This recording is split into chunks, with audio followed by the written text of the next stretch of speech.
नमस्कार दोस्तों, आपका स्वागत है फैंटेसी नॉवल ऑडियो बुक में। आज हम लेकर आए हैं एक रोमांचक और रहस्यमयी कहानी जो आपको कल्पना की एक नई दुनिया में ले जाएगी। शुरू करने से पहले एक महत्वपूर्ण सूचना। इस कहानी के सभी पात्र, स्थान, घटनाएं और नाम पूर्णतः काल्पनिक हैं। इनका किसी वास्तविक व्यक्ति, स्थान या घटना से कोई संबंध नहीं है। यदि कोई समानता पाई जाती है तो वह मात्र संयोग होगी। तो बिना किसी देरी के आइए शुरू करते हैं आज की शानदार कहानी। अगले 1 घंटे तक माइकल ने मूल स्थान पर अभ्यास करने के अलावा कुछ नहीं किया। उन्हें कभी पता ही नहीं था कि अभ्यास करना इतना आनंददायक हो सकता है। स्कूल में वापस आने पर उनकी शारीरिक शिक्षा की कक्षाओं में करीबी लड़ाई की रणनीति और फिटनेस पर ध्यान केंद्रित किया गया था। इसी वजह से माइकल कम से कम भाला चलाने की कला का इस्तेमाल तो कर पाया, लेकिन शारीरिक शिक्षा को वास्तव में कोई पसंद नहीं करता था। अधिकांश लोगों के लिए ये स्कूल द्वारा उन्हें फिट रखने का एक तरीका मात्र था। हाँ, संभावना थी कि छात्र साधक बन सकते थे या इससे भी दुर्लभ रूप से आध्यात्मिक जागृति प्राप्त कर सकते थे। ये ऐसे पेशे थे जो शारीरिक क्षमता से जुड़े थे, इसलिए कक्षा अनावश्यक नहीं थी। फिर भी कक्षा स्वयं आनंददायक नहीं थी। इसे पास करना बाकी विषयों की तरह ही एक बोझ जैसा लग रहा था, खाद्य और पोषण को छोड़कर। या शायद ऐसा नहीं था कि कक्षाएं उबाऊ थीं। बात बस इतनी थी कि उस समय हर कोई लंबे समय तक अभ्यास करता था, लेकिन उन्हें पता नहीं होता था कि वे प्रगति कर रहे हैं या नहीं। ज्यादातर समय उन्हें लगता था कि उनकी प्रगति रुक गई है, लेकिन अब माइकल को थोड़ी सी भी प्रगति का पता चल सकता था। किसी कौशल को निखारने का अनुभव शब्दों में बयां नहीं किया जा सकता। भाला चलाने की कला बुनियादी दक्षता 6.5%। माइकल को पता नहीं क्यों, लेकिन उसे ऐसा लग रहा था कि कुछ अन्य कौशलों की तुलना में इस कौशल को बेहतर बनाना आसान है। शायद इसका कारण ये था कि उनके कुछ कौशल मध्यवर्ती निपुणता स्तर पर थे, जो बुनियादी निपुणता से एक उच्च स्तर है, जहां प्रगति में अंतर बहुत बड़ा महसूस होता था। यहां तक कि बेसिक मास्टरी स्तर पर अन्य कौशल जैसे बेसिक शॉट में भी दक्षता मुश्किल से 1% से अधिक थी। कारण चाहे जो भी हो, माइकल खुद में सुधार देखकर बहुत खुश था। 1.5 घंटे के प्रशिक्षण के बाद भी वह ऊर्जा से भरपूर महसूस कर रहा था। बल्कि ऐसा लग रहा था कि इस सत्र ने उसे केवल वार्म अप किया था और उसे बहुत अच्छा महसूस करा रहा था। दुर्भाग्यवश हालांकि वह प्रशिक्षण जारी रखना और अपनी दक्षता बढ़ाना चाहता था, लेकिन उसे अन्य काम भी करने थे। माइकल ने सोचा अब लगभग 11 बज रहे होंगे और उसने अपना भाला वापस अपनी जगह पर रख दिया और कमरे के एक कोने में जाकर बैठ गया। उसने लकी और प्रिंस को वापस पाताल लोक भेज दिया और अपनी रक्षा के लिए अपने तीसरे वन भेड़िए के साथ कुछ अन्य मरे हुए गोब्लिनों को बुलाया। ये वे गोब्लिन थे जिन्हें वह अभी तक पाताल लोक में संग्रहित नहीं कर पाया था और इसलिए उसे इन्हें अपने भंडारण स्थान में रखना पड़ा। फिलहाल भले ही वह खुद को झुंड प्रकार का नेक्रोमेंस मानता था, माइकल ज्यादातर समय मात्रा के बजाय गुणवत्ता को प्राथमिकता देता था। कम से कम तब तक जब तक वह अपने मरे हुए सैनिकों को मजबूत करने और पाताल लोक की क्षमता बढ़ाने के लिए अधिक विकास अंक प्राप्त नहीं कर लेता। बाहरी दुनिया के लिए माइकल को संभवतः एक ऐसे जादूगर के रूप में देखा जाएगा जो मात्रा की तुलना में गुणवत्ता को महत्व देता है, या कम से कम लोग यही सोचेंगे यदि वे उसके द्वारा बनाए गए मरे हुए प्राणियों को देखेंगे। अपनी सुरक्षा संबंधी सावधानियों को पूरा करने के बाद माइकल ने अपनी चेतना को वास्तविक दुनिया में अपने शरीर से फिर से जोड़ा। वह बिस्तर से उठा और अंगड़ाई लेते हुए अपने शरीर को महसूस करने लगा। थोड़ा असहज महसूस हुआ। अच्छी तरह से वार्म अप करने से वाकई फर्क पड़ता है। दुर्भाग्यवश वह अपने होटल के कमरे की तंग जगह में अभ्यास नहीं कर सका और न ही उसके पास समय था। माइकल ने अपना फोन निकाला और समय देखा। एम्पायर पर आगे की कहानियां पढ़ें। इस समय 10:07 का समय हो रहा था। बहुत बढ़िया, मेरे पास तैयार होने के लिए अभी भी 1 घंटा है। कल रिसेप्शनिस्ट के प्रयासों की बदौलत, जिसने दरार अन्वेषण के लिए आरक्षण करा चुकी टीमों से संपर्क करने में माइकल की मदद की और यह पता लगाने में मदद की कि क्या उन्हें एक अतिरिक्त टीममेट की आवश्यकता है, माइकल अगले 2 दिनों के लिए बुकिंग सुरक्षित करने में कामयाब रहा। उनकी पहली मुलाकात 1 घंटे में थी, जहां वे उस टीम से मिलेंगे जिसने उन्हें काम पर रखने पर सहमति जताई थी। अगर सब कुछ ठीक रहा तो वे सीधे एक मुश्किल काम में जुट जाएंगे। माइकल ने इसे गंभीरता से लिया। उसे उन वस्तुओं को खरीदने के लिए पैसों की जरूरत थी जिनसे उसे अधिक विकास अंक मिल सके। उसे अनरैंक स्टेज में अधिकतम स्तर तक पहुंचने और रैंक 1 में पदोन्नति के लिए तैयारी करने की भी आवश्यकता थी, जिससे वह रैंक 2 के अपने अंतिम लक्ष्य के करीब पहुंच सके। हालांकि उसे इस बात से असहजता महसूस हो रही थी कि उसका वास्तविक शरीर उसके मूल देश के शरीर की तरह गर्म नहीं था, लेकिन वह इस अनुभूति को नजरअंदाज करने और कपड़े पहनने के अलावा कुछ नहीं कर सकता था। होटल में टूथपेस्ट तो था, लेकिन माइकल टूथब्रश लाना भूल गया था। उसने अपने पास मौजूद एकमात्र विकल्प का इस्तेमाल किया, अपनी उंगली से। यह सहज था और उसे अभी भी ऐसा नहीं लग रहा था कि उसका मुंह ठीक से साफ हुआ है। होटल से निकलने के बाद मुझे मिंट्स खरीदने होंगे, उसने खुद को याद दिलाया। चूंकि उसने कुछ दिनों के लिए घर से दूर रहने की योजना बनाई थी, इसलिए उसे टूथपेस्ट और अतिरिक्त कपड़ों जैसी अन्य बुनियादी चीजों की भी आवश्यकता थी। उपन्यासों के अध्यायों को पहले और सर्वोत्तम गुणवत्ता में पढ़ने के लिए गूगल पर fire.net वेबसाइट खोजें। कपड़ों की बात करें तो उसके पास वही पुराने कपड़े थे जो बूढ़े लियो ने उसे दिए थे। उसने कल ही तय कर लिया था कि दरार में जाने से पहले वह कुछ नए कपड़े खरीद लेगा। सौभाग्य से होटल और एसोसिएशन की शाखा दोनों के पास ही एक मॉल था, इसलिए ज्यादा समय नहीं लगेगा। तरोताजा होने और पिछले दिन पहने हुए कपड़े पहनने के बाद माइकल होटल से बाहर निकल गया। वह अपनी जरूरत की चीजें लेने के लिए मॉल में रुका और फिर सीधे एसोसिएशन की ओर चल दिया। जब तक वह एसोसिएशन की इमारत में पहुंचा तब तक 11 बजने में 2 मिनट बाकी थे। वह बड़ी मुश्किल से देर होने से बचा था। थोड़ी देर हो जाना कोई बड़ी बात नहीं थी, लेकिन माइकल जानता था कि यह जोखिम लेना उसकी जिम्मेदारी नहीं थी। अगर किसी को देर होने का जोखिम उठाना चाहिए था तो वह उसकी टीम थी जिसके साथ वह जा रहा था, न कि वह खुद। आखिरकार उसे उनकी जरूरत उनसे कहीं ज्यादा थी, लेकिन वह इंतजार करने को तैयार था। एसोसिएशन में प्रवेश करने पर माइकल उस परिचित रिसेप्शनिस्ट के पास गया जिसका काउंटर इस समय खाली था। जैसे ही वह आगे बढ़ा, उसके मन में यह सवाल उठा कि क्या यह महिला कभी छुट्टी भी लेती है। उसने इमारत के अन्य कर्मचारियों पर ज्यादा ध्यान नहीं दिया था, इसलिए अगर कोई और अनुपस्थित होता या शिफ्ट में काम करता तो उसे पता नहीं चलता। हालांकि इस महिला को लगातार 3 दिनों तक काम पर देखना समर्पण का एक अलग ही स्तर था। धरती पर इसे कठिन परिश्रम कहा जाता। अंततः उसके काउंटर पर पहुंचकर माइकल उसे नमस्कार करने ही वाला था कि वह उसकी ओर मुड़ी। श्रीमान नॉर्मन। तब तक तो वह उनका नाम याद कर चुकी थी। ऐसा लगता है कि आप अपनी टीम के साथ ही समय पर पहुंचने में कामयाब हो गए हैं, उसने कहा। उसकी निगाहें उसके पीछे किसी चीज पर टिकी हुई थी। असमंजस में पड़े माइकल ने ये देखने के लिए पीछे मुड़कर देखा कि उसकी टीम कौन है, और उसके पीछे मौजूद परिचित चेहरों को देखकर वह क्षण भर के लिए अवाक रह गया। माइकल के पीछे 2 लड़कियां खड़ी थीं और वे जानी पहचानी थीं। वे लोग नहीं थे जिन्हें वह व्यक्तिगत रूप से जानता था, बल्कि वे लोग थे जिनके साथ वह एक साझा संबंध होने का दावा कर सकता था। सहपाठी। हाँ, माइकल की टीम में वही 2 लड़कियां थीं जो कक्षा में उसके साथ ही जागी थीं, साथ ही प्रतिभाशाली योद्धा ब्रायन लियान भी थे। माइकल को एक लड़की का नाम नहीं पता था, लेकिन उसने दूसरी लड़की को पहचान लिया, लिलियन स्टोन। हालांकि उनका कभी सीधा आमना सामना नहीं हुआ था, फिर भी लिलियन ने उस पर अपनी छाप छोड़ी थी। तब से जो कुछ भी हुआ था, उसके बावजूद उनकी जागृति की रस्म को केवल 3-4 दिन ही बीते थे और लिलियन की यादें उसके मन में अभी भी ताजा थीं। क्यों? क्योंकि समारोह के दौरान उसे सबसे पहले चुना गया था और वह सबसे पहले जागृत हुई थी। अगर यह किस्मत थी तो यह एक अजीब तरह की किस्मत थी। फिर भी संभावित टीम के साथियों के बारे में अपनी तमाम अटकलों में माइकल ने कभी कल्पना भी नहीं की थी कि उसकी टीम के साथी उसके पूर्व सहपाठी ही निकलेंगे। उपन्यासों के अध्यायों को पहले और उच्चतम गुणवत्ता में पढ़ने के लिए गूगल पर नोवेलफल नेट वेबसाइट खोजें। हालांकि शुरुआती हैरानी के बाद माइकल ने जल्दी ही अपना संयम वापस पा लिया। उन्हें दरार में प्रवेश करने के उनके कारणों का पता नहीं था, लेकिन उनसे मिलना कोई अजीब बात नहीं थी। वे सभी एक ही संगठन के सदस्य थे, एक ही क्षेत्र में रहते थे और अलौकिक शक्तियों को जागृत कर चुके थे। एक तरह से देखा जाए तो उनके रास्ते आपस में टकराना तय था। बस यह उम्मीद से थोड़ा पहले हो गया। हाय, माइकल ने अपना परिचय पहले देते हुए कहा। आज मैं आपका टीममेट रहूंगा। उसने लिलियन के साथ आई लड़की की ओर हाथ बढ़ाया क्योंकि वह पास ही खड़ी थी। अपने बड़े आकार के कपड़ों के साथ माइकल एक खुशमिजाज और मिलनसार व्यक्तित्व का परिचय दे रहा था, लेकिन जैसे ही लड़कियां उसके करीब आई, उन्हें कुछ अजीब सा महसूस हुआ। उसके आसपास हवा में हल्की सी ठंडक छाई हुई थी, जो सूक्ष्म तो थी लेकिन जिसे नजरअंदाज करना असंभव था। ये केवल शारीरिक तापमान ही नहीं था, बल्कि थोड़ा उदास और लगभग डरावना सा लग रहा था। मैं मीरा हूं, आपकी टीममेट, लड़की ने माइकल से हाथ मिलाने के लिए आगे बढ़ने से पहले थोड़ी देर हिचकिचाते हुए कहा। जैसे ही उनके हाथ एक दूसरे से मिले, मीरा चौंक गई और तुरंत अपना हाथ पीछे खींच लिया। उसका हाथ बर्फ की तरह ठंडा था। माइकल ने उसकी प्रतिक्रिया पर ध्यान दिया, लेकिन उसने उस पर ज्यादा गौर न करने का फैसला किया। उन्हें इस बात का एहसास नहीं था कि उनका वर्क केवल शक्ति का स्रोत ही नहीं था, बल्कि यह उन्हें उन तरीकों से भी परिभाषित करता था जिन्हें वे अभी तक समझ नहीं पाए थे। कक्षाओं ने केवल क्षमताओं को ही आकार नहीं दिया, बल्कि पहचान को भी प्रभावित किया। एक कमजोर नवोदित जादूगर के रूप में माइकल इस सच्चाई से अनजान रहा। समय बीतने के साथ ही यह सवाल उठेगा, क्या माइकल अपना हंसमुख स्वभाव बनाए रखेगा या अपने चुने हुए मार्ग के साथ आने वाले अंधेरे पहलुओं को पूरी तरह से अपना लेगा। अभी भी उसका अवचेतन मन अनुकूलन के संकेत दिखा रहा था। हर कोई लाशों के आसपास सहज महसूस नहीं करेगा, लेकिन माइकल के लिए वे पहले से ही आवश्यक संसाधनों की तरह थे, एक ऐसा संसाधन जिसकी उसके पास अभी पर्याप्त मात्रा नहीं थी। लिलियन की ओर मुड़ते हुए माइकल ने एक बार फिर अपना हाथ बढ़ाया।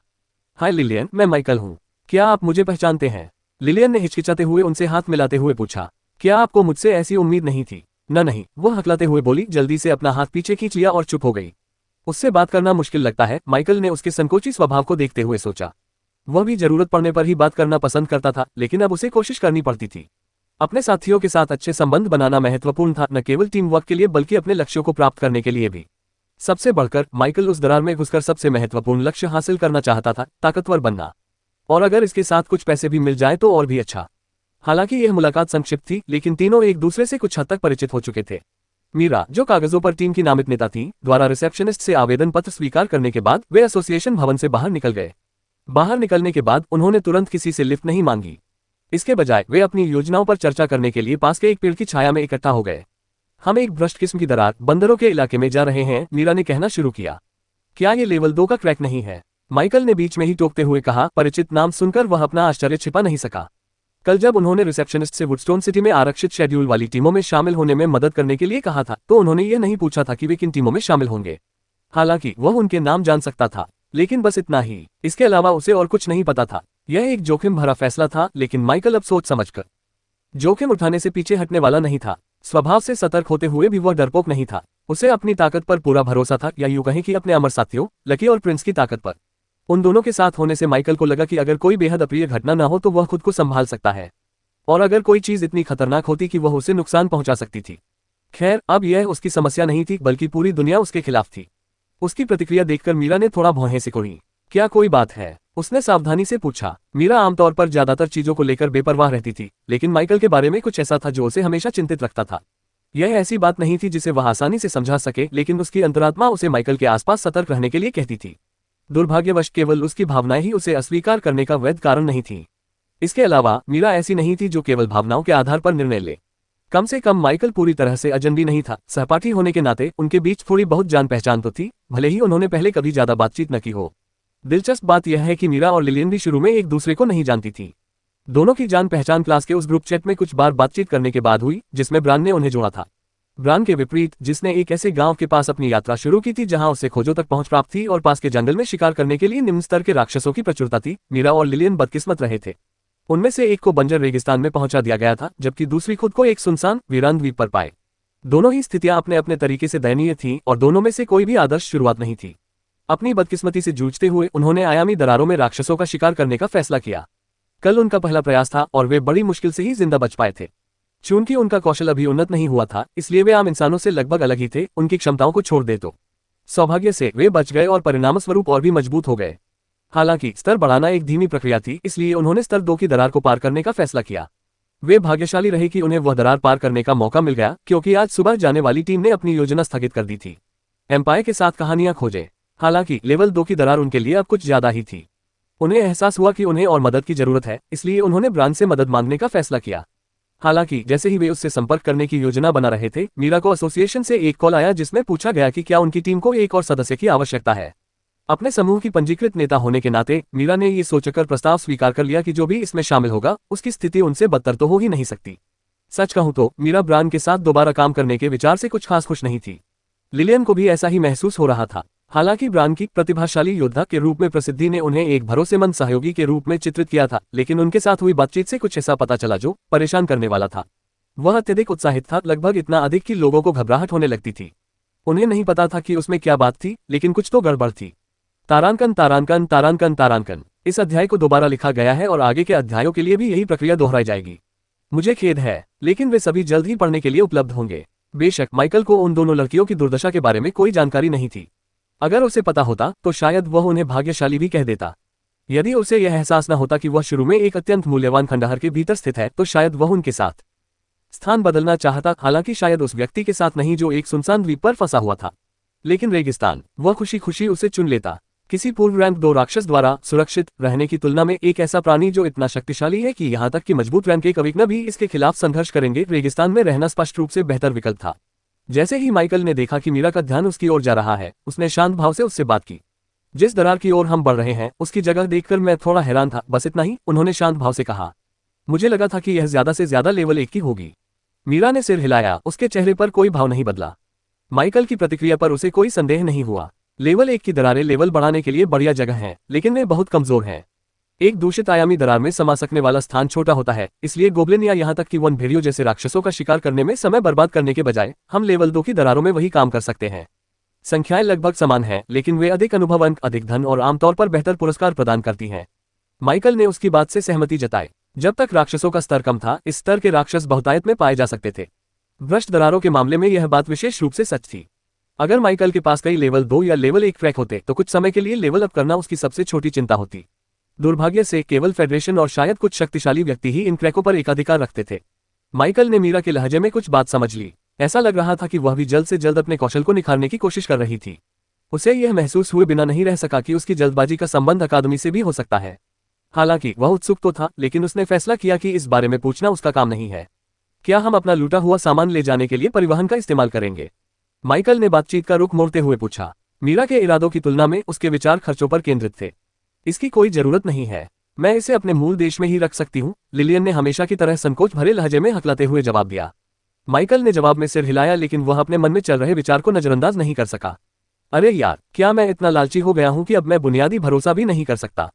एक बार जब उन्होंने दरार की जगह और लूट के भंडार स्थान के बारे में स्पष्टीकरण दे दिया, तो मीरा ने दरार के बारे में विस्तृत जानकारी देना शुरू कर दिया। हालांकि लेवल 2 के जीव तकनीकी रूप से अभी भी अनरैंकेड देखने की क्षमता सीमा के भीतर हैं, फिर भी हमें सावधान रहने की जरूरत है, मीरा ने समझाया। अगर मैं गलत नहीं हूं तो वे संभवतः सभी रैंक 1 के जीव हैं। हालांकि उनकी रैंक कॉमन से अधिक नहीं हो सकती, अन्यथा उन्हें लेवल 2 के बजाय कम से कम लेवल 3 क्रैक के रूप में वर्गीकृत किया जाता। वह थोड़ी देर रुकी, फिर माइकल की ओर देखते हुए बोली, उस भ्रष्ट दरार के नाम बंदर क्षेत्र से ही अंदाजा लगाया जा सकता है कि हमें किस तरह के राक्षसों का सामना करना पड़ेगा। और ठीक गोब्लिन वर्ल्ड की तरह मीरा ने माइकल की प्रतिक्रिया को देखते हुए अपनी बात अधूरी छोड़ दी। मुझे नहीं पता कि तुम वहां गए हो या नहीं, लेकिन वह भी एक जंगल जैसा इलाका है।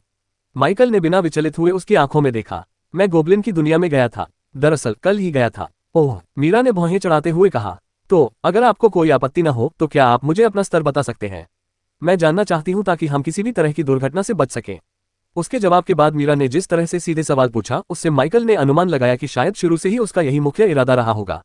मैं समझ गया, माइकल ने कहा। लेवल 9, माइकल ने ईमानदारी से कहा। उसे अपनी बात छुपाने का कोई कारण नहीं दिख रहा था। हालांकि जब उसने लिलियन और मीरा दोनों के चेहरों पर आश्चर्य और विस्मय के भाव देखे तो उसे एहसास हुआ कि उसने शायद कुछ असाधारण बात कह दी है। इतनी जल्दी? एक ने हैरानी से कहा। इतना मजबूत? दूसरे ने पूछा। पहला पत्र मीरा से था, दूसरा लिलियन से। माइकल को लगा कि वातावरण में कुछ गड़बड़ है। इसे स्पष्ट करने के लिए उसने उनके स्तरों के बारे में पूछा। स्तर 7, स्तर 4। आश्चर्यजनक रूप से लिलियन सबसे शक्तिशाली थी। इतना नीचे? माइकल ये कहना चाहता था, लेकिन उसने खुद को रोक लिया। फिर भी उसके चेहरे के हाव भाव से शायद उसकी पोल खुल गई, क्योंकि मीरा ने तुरंत उत्पत्ति की भूमि में उनकी स्थिति के बारे में बताना शुरू कर दिया। माइकल ने बस अपने होंठ हिलाकर जवाब दिया और आगे कुछ न कहने का फैसला किया। ऐसा लग रहा था कि शुरुआती ठिकाने के मामले में बदकिस्मती का सामना करने वाला वह अकेला नहीं था।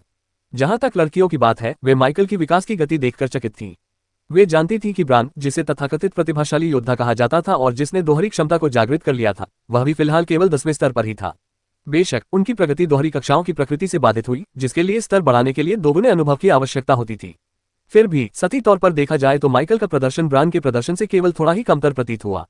उन्हें नहीं पता था कि माइकल ने इतनी जल्दी अपने वर्तमान स्तर तक पहुंचने के लिए क्या किया था, लेकिन इससे उन दोनों के मन में उसके लिए सम्मान की भावना जागृत हुई। तुम्हारी कक्षा कौन सी है? मीरा ने पूछा। जादूगर। मीरा उसके जवाब से क्षण भर के लिए स्तब्ध रह गई। हालांकि उसे उस कक्षा के बारे में ज्यादा जानकारी नहीं थी, लेकिन नाम से ही यह स्पष्ट हो जाता था कि यह कोई शारीरिक युद्ध की विशेषज्ञता नहीं है। उसके उच्च स्तर के बारे में सुनकर उसने पहले तो यही अनुमान लगाया था कि वह क्लोज कॉम्बैट अवेकना है। अगर वह सपोर्ट टाइप का है और इस स्तर तक पहुंच गया है तो उसकी समग्र शक्ति उसकी कल्पना से भी कहीं अधिक हो सकती है। फिर भी उसके मन में थोड़ा सा संदेह बना रहा और उसने खुद इसकी पुष्टि करने का फैसला किया।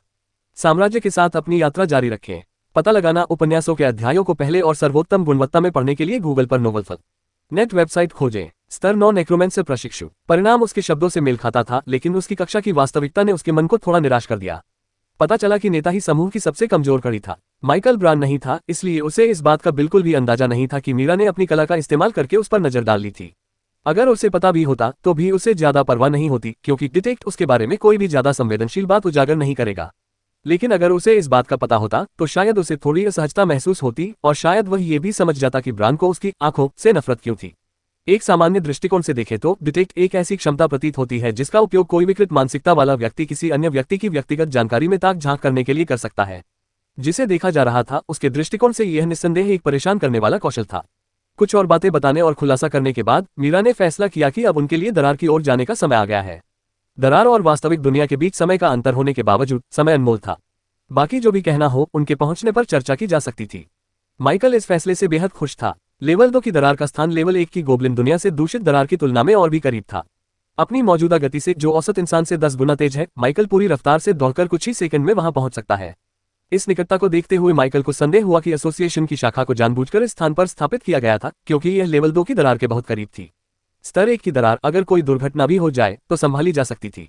आम लोग गोब्लिन जैसे राक्षसों का सामना कर सकते थे और बूढ़े लियू जैसे शक्तिशाली पर्यवेक्षकों के रहते किसी आपदा की संभावना न के बराबर थी।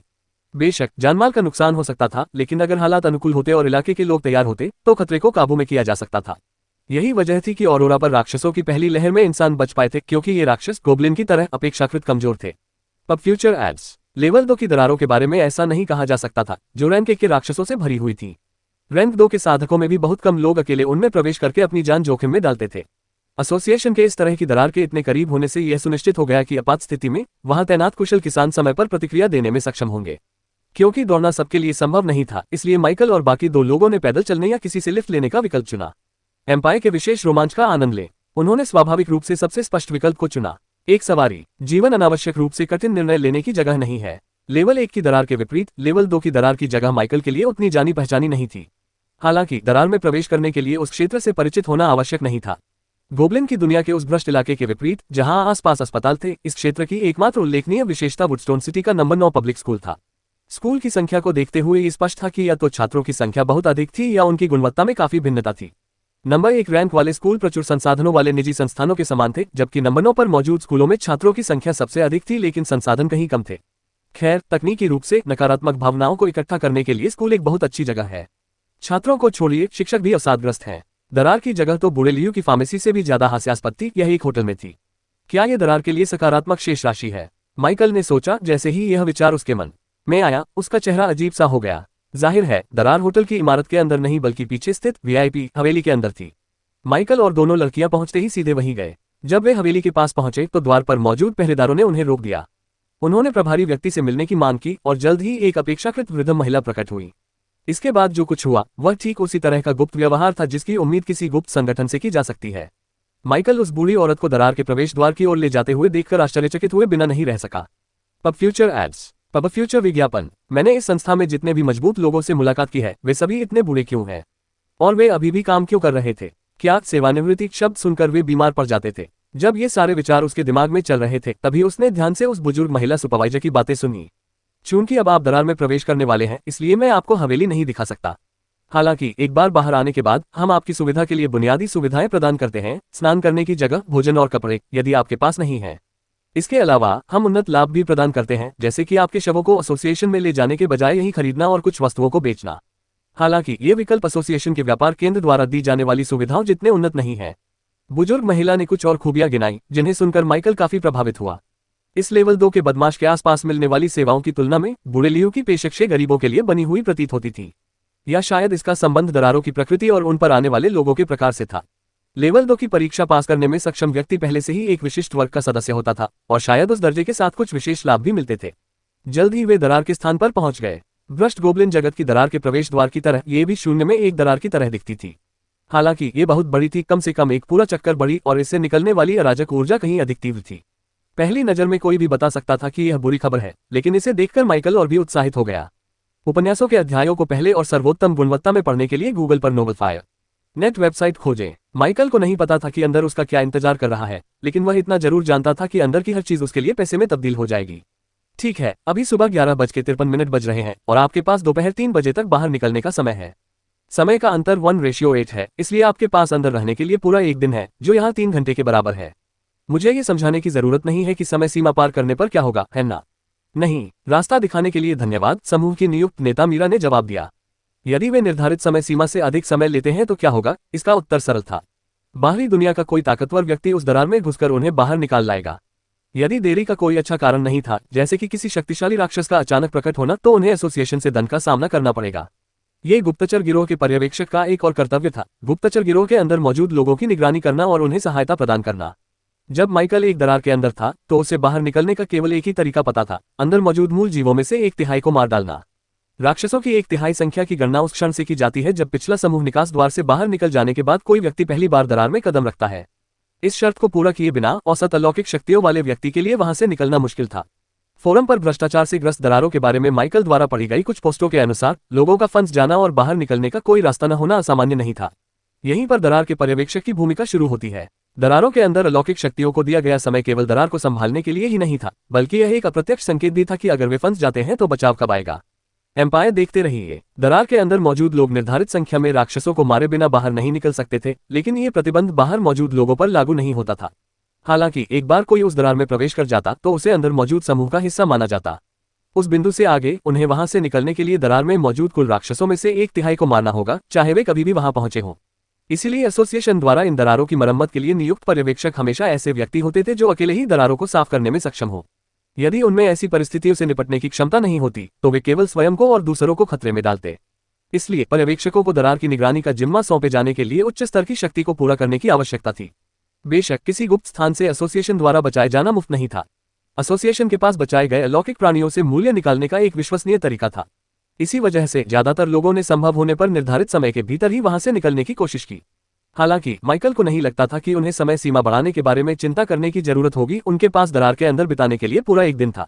उपन्यासों के अध्यायों को पहले और सर्वोत्तम गुणवत्ता में पढ़ने के लिए गूगल पर नोफायर NAT वेबसाइट खोजें। PubFuture ads. अंदर प्रवेश करने से पहले माइकल ने तुरंत अपना भाला निकाल लिया। उसके हाथ में हथियार देखकर उसके बगल में खड़ी दोनों लड़कियां, विशेषकर लिलियन, आश्चर्यचकित रह गईं। क्या आप जादूगर नहीं हैं? वह हकलाते हुए बोली। हाँ, क्या इसमें कोई समस्या है? माइकल ने स्वाभाविक रूप से जवाब दिया। उसे इसमें कुछ भी अजीब नहीं लगा। किसी कारणवश एक जादूगर होने के बावजूद उसे इस तरह का हथियार चलाने में कोई असहजता महसूस नहीं हुई। नहीं, न कुछ नहीं, लिलियन ने लड़खड़ाती आवाज में कहा। मीरा ने भी कोई टिप्पणी नहीं की। वह समूह की सबसे कमजोर कड़ी थी और उसे लगा कि सबसे मजबूत सदस्य के लड़ने के तरीके पर सवाल उठाना उसका काम नहीं है। जैसे ही तीनों की टीम दरार में प्रवेश करने की तैयारी कर रही थी, प्रभारी बूढ़ी महिला ने उन्हें उनके हाल पर छोड़ने का फैसला किया। वह उस कमरे से बाहर निकली जहां दरार थी और लापरवाही से उस बटन की ओर इशारा किया जिसे काम खत्म होने के बाद उसे बुलाने के लिए दबाना था। कुल मिलाकर यह उससे अलग नहीं था जो बूढ़े लियो ने माइकल के लिए किया था। उस बुजुर्ग महिला के जाने के बाद लिलियन ने भी अपना हथियार निकाल लिया, एक लंबी कटाना तलवार जिसे देखकर माइकल की आंखें एक पल के लिए चमक उठी।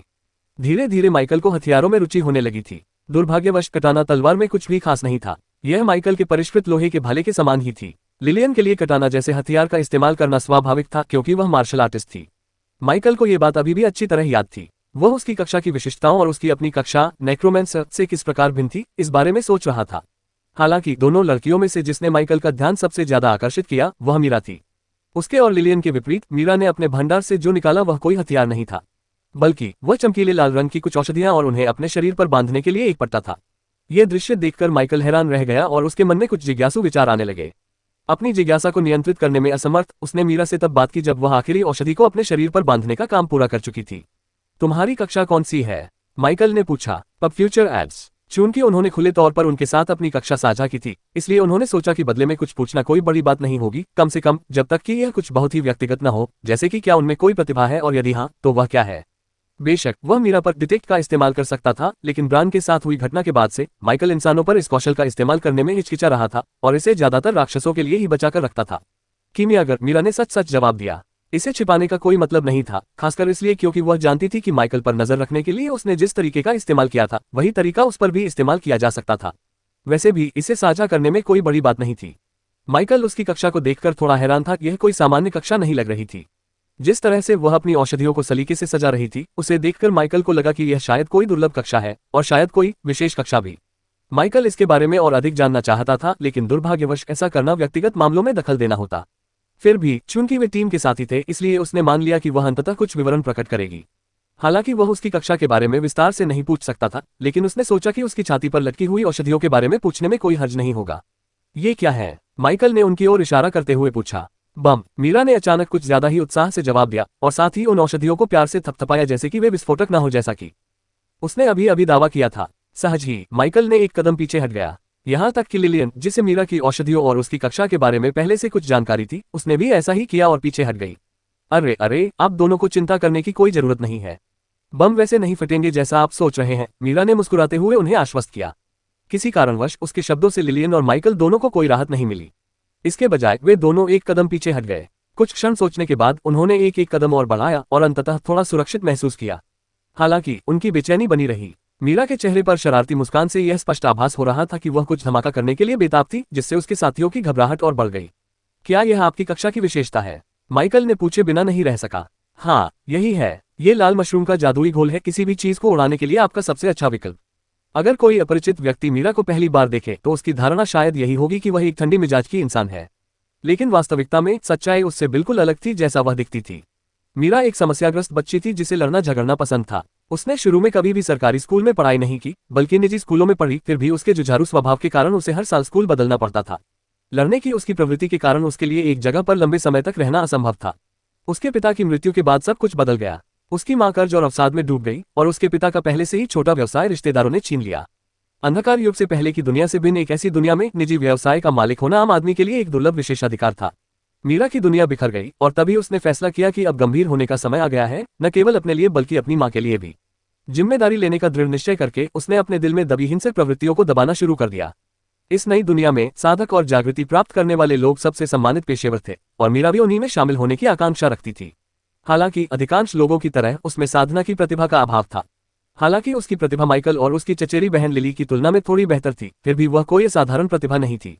कम उम्र में ही इस वास्तविकता को स्वीकार करते हुए मीरा ने अवेक न बनने की बहुत कम संभावना पर अपनी आशा नहीं टिकाई। इसके बजाय उसने अपनी पढ़ाई में उत्कृष्टता प्राप्त करने पर ध्यान केंद्रित किया, अपने प्रयासों को अकादमिक क्षेत्र में लगाया और अपने उग्र स्वभाव को और भी दबा दिया। साल दर साल वह जागृत होने में असफल रही और हर गुजरते समारोह के साथ वह और शांत होती गई। ये सिलसिला तब तक चला जब तक कि उनके तीसरे जागरण समारोह में तमाम बाधाओं के बावजूद अचानक उनकी आंखों के सामने एक पैनल प्रकट नहीं हो गया। उस क्षण उसके दिल में गहराई से दबी हुई जंगली भावनाएं फिर से उभरने लगी। दुर्भाग्यवश उसकी जागरूकता ने उसे इस पर नियंत्रण पाने में ज्यादा मदद नहीं की। नाम मीरा जॉर्ज। जाति मानव। वर्ग रसायन शास्त्र प्रशिक्षु। स्तर 1 EXP 0/100। शक्ति 1.4। फुर्ती 1.4। संविधान 1.3। बुद्धिमत्ता 4/8। विशेषता अंक 0। कौशल शिल्पकारी। प्रतिभा क्षति निर्माता। अनलॉक किया गया फॉर्मूला हर 5 स्तरों पर एक अनलॉक करें। प्रश्नवाचक चिन्ह प्रश्नवाचक चिन्ह प्रश्नवाचक चिन्ह प्रश्नवाचक चिन्ह। पोषण लाल मशरूम औषधि। उपहार उत्पत्ति का चिन्ह। मीरा उन कुछ जागृत व्यक्तियों में से एक थी जिनके पास एक विशेष प्रतिभा थी। उनकी प्रतिभा भी बेहद खास थी। अगर ब्रांड न होता तो उसे समझ ही नहीं आता कि मामला क्या है। हालांकि उसे इस बात पर शक था कि ब्रांड को उसकी सदस्यता के स्तर से कहीं अधिक जानकारी कैसे हो सकती है, लेकिन एकमात्र औषधि बनाने के बाद उसके पास उस पर विश्वास करने के अलावा कोई विकल्प नहीं था। एक रसायनज्ञ के रूप में मीरा हर 5 स्तरों पर एक सूत्र को अनलॉक करती थी और जिस सूत्र के साथ वह जागृत हुई वह रेड मशरूम पोषण था, जो एक आक्रामक प्रकार का पोषण है। अवेकने के रहस्यमय स्वभाव के कारण सूत्र का ज्ञान पहले से ही उसके दिमाग में था। हालांकि औषधि की सफलता दर काफी हद तक उसके एकमात्र कौशल शिल्पकारी के महारत स्तर और स्वयं सूत्र की उसकी समझ पर निर्भर करती थी, जो कि और भी महत्वपूर्ण थी। दुर्भाग्यवश यद्यपि औषधि बनाने की सामग्री वास्तविक दुनिया में उपलब्ध थी, फिर भी एसोसिएशन से मिली धनराशि भी सभी सामग्रियों की पूरी लागत को कवर करने के लिए पर्याप्त नहीं थी। कल भ्रष्ट गोब्लिन दुनिया की दरार से लौटने के बाद ही लिलियन की क्रूरता। जागृत लोग निर्दयी होते हैं कि बदौलत वहां के सभी गोब्लिनों का सफाया करने के बाद वह आखिरकार कुछ बनाने के लिए आवश्यक सामग्री जुटाने में सक्षम हुई। उसने शहर के बाहरी इलाके में पर्वतीय श्रृंखलाओं में उस औषधि का परीक्षण किया। परिणाम क्या निकला? परिणामस्वरूप हुए विस्फोट और विनाश ने मीरा के भीतर कुछ फिर से जागृत कर दिया। हालांकि लिलियन के लिए, जिसे अकेले रहने वाली अनाथ होने के कारण मीरा के साथ रहने के लिए आमंत्रित किया गया था, विस्फोट ने उसके नाजुक दिल को झकझोर दिया। विस्फोट भी एक कला है। उस बेबाक लड़की को कल ही अपना सच्चा प्यार मिल गया था। दुर्भाग्यवश वह अभी भी इतनी कमजोर थी कि और अधिक फॉर्मूले अनलॉक नहीं कर सकती थी और इतनी गरीब थी कि वह अपने पास मौजूद फॉर्मूले का और अधिक उत्पादन नहीं कर सकती थी, जिससे वह धन और शक्ति दोनों के लिए भूखी रह गई। हालांकि उसे यकीन नहीं था, लेकिन मीरा का मानना था कि अगर उसे किसी अकादमी में दाखिला मिल जाता है तो उसे और भी विस्फोटक फॉर्मूले मिल जाएंगे। इससे न केवल उसे अपने नए जुनून का आनंद लेने का मौका मिलेगा, बल्कि इससे उसकी मां को भी गर्व महसूस होगा। आखिरकार हर 5 लेवल पर एक नया फॉर्मूला अनलॉक करने से रेड मशरूम पोषण जैसा कोई और विस्फोटक फॉर्मूला मिलने की गारंटी नहीं थी। उसे अपने संपर्क बढ़ाने की जरूरत थी और अकादमी ही उसका सबसे अच्छा मौका था। इसके अलावा उसकी प्रतिभा रेड मशरूम पोषण जैसे फॉर्मूलों पर आधारित थी। ब्रांड द्वारा उनकी प्रतिभा के वर्णन के अनुसार, क्षति निर्माता, आप में अत्यधिक विनाशकारी रचनाएं करने की क्षमता है। विनाश से संबंधित किसी भी रचना का प्रभाव 200% तक बढ़ जाएगा। अगर माइकल को इसके बारे में पता चलता तो उसकी आंखें फटी रह जाती। हालांकि वह अपनी प्रतिभा को किसी भी चीज के बदले नहीं छोड़ना चाहता था, लेकिन उसे यह स्वीकार करना ही पड़ा कि उसकी प्रतिभा असाधारण थी, एक ऐसी प्रतिभा जो समय के साथ और भी मजबूत होती जाएगी। अगर वह परमाणु हथियार जैसा कोई हथियार बना ले जिसकी विनाशकारी शक्ति में गुणात्मक रूप से 200% की वृद्धि हो जाए तो क्या होगा? यह एक अविश्वसनीय रूप से शक्तिशाली प्रतिभा थी, लेकिन इसकी कमी भी उतनी ही स्पष्ट थी। यह एक ऐसा पेशा था जिसमें पैसा बहुत खर्च होता था। बेशक माइकल को इस बारे में कुछ भी पता नहीं था और वह मीरा को संदेह भरी नजरों से देखता रहा। कुछ क्षण बाद जब उसने उसके हाथ में मौजूद एक औषधि पर डिटेक्ट का प्रयोग किया, तब जाकर उसने आखिरकार बात की। लाल मशरूम औषधि उपन्यासों के अध्यायों को पहले और उच्चतम गुणवत्ता में पढ़ने के लिए गूगल पर ऐसे आज द नॉवल FI एट वेबसाइट खोजें। एक विशेष तरल पदार्थ जो फेंके जाने से पहले 2 सेकंड के लिए संक्षिप्त तीव्र कंपन के बाद विस्फोटक बन जाता है। प्रश्नवाचक चिन्ह प्रश्नवाचक चिन्ह प्रश्नवाचक चिन्ह। हालांकि अस्पष्ट विवरण से माइकल भ्रमित था, लेकिन ये जानकर उसे थोड़ी राहत मिली कि उस औषधि को विस्फोट करने के लिए जानबूझकर की गई कार्रवाई कंपनियां फेंकने की आवश्यकता होती है। कम से कम ये कोई तात्कालिक खतरा तो नहीं था। इसके अलावा उसे भरोसा था कि मीरा इतनी पागल नहीं थी कि आत्महत्या कर ले। फिर भी उसे आश्चर्य हुआ कि उसने औषधि को अपने भंडारण स्थान में क्यों नहीं रखा, लेकिन उसने इस पर टिप्पणी न करने का विकल्प चुना। जब तक तुम इसे अपने पास रखोगे, हमने यहाँ काफी समय बिता लिया है, चलो दरार में प्रवेश करते हैं। हाँ, मीरा ने उत्तर दिया। ठीक है, लिलियन ने कहा। एक दूसरे को जल्दी से देखने के बाद तीनों दरार में कूद पड़े, जिसमें मीरा ने आगे बढ़ने की जिम्मेदारी ली। तारांकन तारांकन तारांकन तारांकन। नोट: कृपया अगले 3 अध्याय न पढ़ें, उनमें अभी गहन संपादन कार्य चल रहा है। इसके बजाय मेरे अगले अपलोड नोटिफिकेशन का इंतजार करें, तब तक सभी अध्याय पढ़ने के लिए तैयार हो जाएंगे। आपके धैर्य और सहयोग के लिए धन्यवाद। कल से हम प्रतिदिन 3 अध्याय प्रकाशित करना शुरू करेंगे। हमेशा की तरह मुझे उपन्यास के बारे में आपकी राय जानने में खुशी होगी। मैं भले ही लेखक हूं, लेकिन कहानी को आकार देने में आपकी भूमिका भी उतनी ही महत्वपूर्ण है, इसलिए अपने विचार साझा करने में संकोच न करें। आपकी यात्रा एम्पायर में जारी रहेगी। ठीक उसी तरह जैसे गोबलिन की दुनिया में फैली दरार के साथ हुआ था। जैसे ही माइकल ने उसमें कदम रखा, उसकी दृष्टि बदल गई और अगले ही पल उसने खुद को एक बिल्कुल अलग जगह पर पाया। उसके बगल में मीरा और लिलियन ने पहुंचते ही तुरंत रक्षात्मक मुद्रा अपना ली। दरारों के भीतर टेलीपोर्टेशन अनियमित था और टीम के साथ ही कभी कभी खुद को अलग अलग पा सकते थे। हालांकि इसे कम करने का एक तरीका था, सभी को पहले व्यक्ति के प्रवेश करने के 1 मिनट के भीतर दरार में प्रवेश करना था। इससे अधिक की किसी भी देरी से पूरी तरह से किसी अन्य स्थान पर टेलीपोर्ट होने का खतरा था। फिलहाल माइकल का ध्यान अपने आसपास की चीजों पर नहीं था। तत्काल कोई खतरा न होने की पुष्टि करने के बाद वह इस दुनिया की हवा के प्रति अधिक जागरूक हो गया। ये कुछ अलग सा महसूस हुआ। गोबलिन जगत की अराजक प्रकृति की तुलना में यहाँ का वातावरण अधिक परिपूर्ण था, मानो ये दुनिया ही अधिक स्थिर हो। हवा में व्याप्त माना ऊर्जा भी उतनी अशांत नहीं थी, हालांकि यह अभी भी वास्तविक दुनिया या उत्पत्ति की भूमि से बहुत दूर थी। दरारें अपने आप में एक रहस्य हैं, जिनकी दुनिया में समय का अंतर बाहर के हर 1 घंटे के लिए अंदर 10 घंटे का था। यहाँ यह 8 घंटे का है, फिर भी यह अधिक संपूर्ण और जीवंत महसूस होता है, माइकल ने सोचा। इस एहसास ने उसे उलझन में डाल दिया, जिससे जिज्ञासा उत्पन्न हुई, लेकिन उसने जल्दी ही इसे नजरअंदाज कर दिया। अब चिंतन में खो जाने का समय नहीं था और न ही उसके पास इन बारीकियों को सही मायने में समझने के लिए पर्याप्त ज्ञान था। सच तो यह है कि इन अंतरों को केवल माइकल ही नहीं, बल्कि कुछ जागरूक लोग भी महसूस कर रहे थे। यहाँ तक कि सामान्य समझ रखने वाले भी दरारों के बीच अंतर को महसूस कर सकते थे, विशेषकर जब वे कमजोर हों। केवल वे लोग ही इसे नहीं देख पाते जिनकी इंद्रियां वास्तव में मंद होती हैं। फिलहाल माइकल ने उस अजीब सी भावना को एक तरफ रख दिया और आगे आने वाले काम पर ध्यान केंद्रित किया। यहाँ के पेड़ काफी विशाल हैं, मीरा ने अपने आसपास के वातावरण का अवलोकन करते हुए टिप्पणी की। उसे दरार में कुछ भी अजीब नहीं लगा, लेकिन माइकल पूरी तरह से आश्वस्त नहीं था। दोनों ही मामलों में उसे यह जानने में कोई खास दिलचस्पी नहीं थी। पैसा कमाने का समय आ गया था। माइकल के मन में यह विचार अभी आया ही था कि उसके बगल में 2 वृत्त प्रकट हुए और उनमें से 2 मरे हुए प्राणी निकले, जिससे लड़कियां चौंक गईं। मीरा और लिलियन दोनों ने सहज रूप से तुरंत कार्रवाई शुरू कर दी। रुको, ये तो मेरे हैं, माइकल चिल्लाया और उसके पसीने छूटने लगे। मीरा के हाथ में पहले से ही लाल मशरूम का घोल था, जिसे वह फेंकने के लिए तैयार थी, जबकि लिलियन अचानक 1 मीटर की दूरी पर प्रकट हुई। उसके हाथ में कटाना तलवार थी और वह एक गहरे लाल रंग की आभा से चमक रही थी, जिसने माइकल के दिल की धड़कन तेज कर दी। उस चाकू से उसे जो खतरा महसूस हो रहा था, वह बहुत वास्तविक था। सौभाग्य से दोनों समय रहते रुक गए। एक ने अपने मरे हुए साथियों को उड़ाने से बाल बाल बचा लिया और दूसरे ने उन्हें टुकड़ों में काटने से खुद को रोक लिया। पब फ्यूचर विज्ञापन, ये आपके बुलावा पत्र है, मीरा ने स्पष्ट रुचि दिखाते हुए एक भौं उठाकर पूछा। उसने निराश भाव से उस औषधि को वापस रख दिया, मानो वह किसी गतिविधि की उम्मीद कर रही हो। इसी बीच लिलियन लगभग भयभीत होकर तेजी से पीछे हट गई, जैसे कि वह वही व्यक्ति नहीं थी जो कुछ क्षण पहले किसी चीज को 2 हिस्सों में काटने वाली थी। ये लड़कियां सामान्य नहीं हैं। माइकल ने मन ही मन आह भरी और खुद को शांत करने की कोशिश की। हाँ, ये मेरे लिए बुलावा है, उसने जवाब दिया। सिर्फ ये दोनों नहीं, उनमें से केवल एक हिस्सा। मुझे ऐसा ही लगा। मीरा ने 2 मरे हुओं पर डिटेक्ट सक्रिय करते हुए थोड़ा जटिल भाव दिखाया। उसकी भौहें तन गईं। पहला उससे उच्च स्तर का था, जबकि दूसरा बिल्कुल उसके बराबर था। अमर वन भेड़िया, लेवल 6। अमर जिन स्तर 4। बेशक एक अवेकना होने के नाते भले ही उसका वर्ग स्पष्ट रूप से युद्ध उन्मुख नहीं था, मीरा केवल शारीरिक क्षमताओं के मामले में ही उन 2 मरे हुओं से कहीं अधिक मजबूत थी। हालांकि उनकी उपस्थिति ने नेक्रोमेंसर वर्ग की क्षमता का संकेत दिया और यह एहसास भयावह था। मीरा स्वभाव से तो उग्र थी, लेकिन उसने वर्षों तक अपने उस स्वभाव को नियंत्रित करके बुद्धिमत्ता और अच्छे अंक प्राप्त करने पर ध्यान केंद्रित किया था।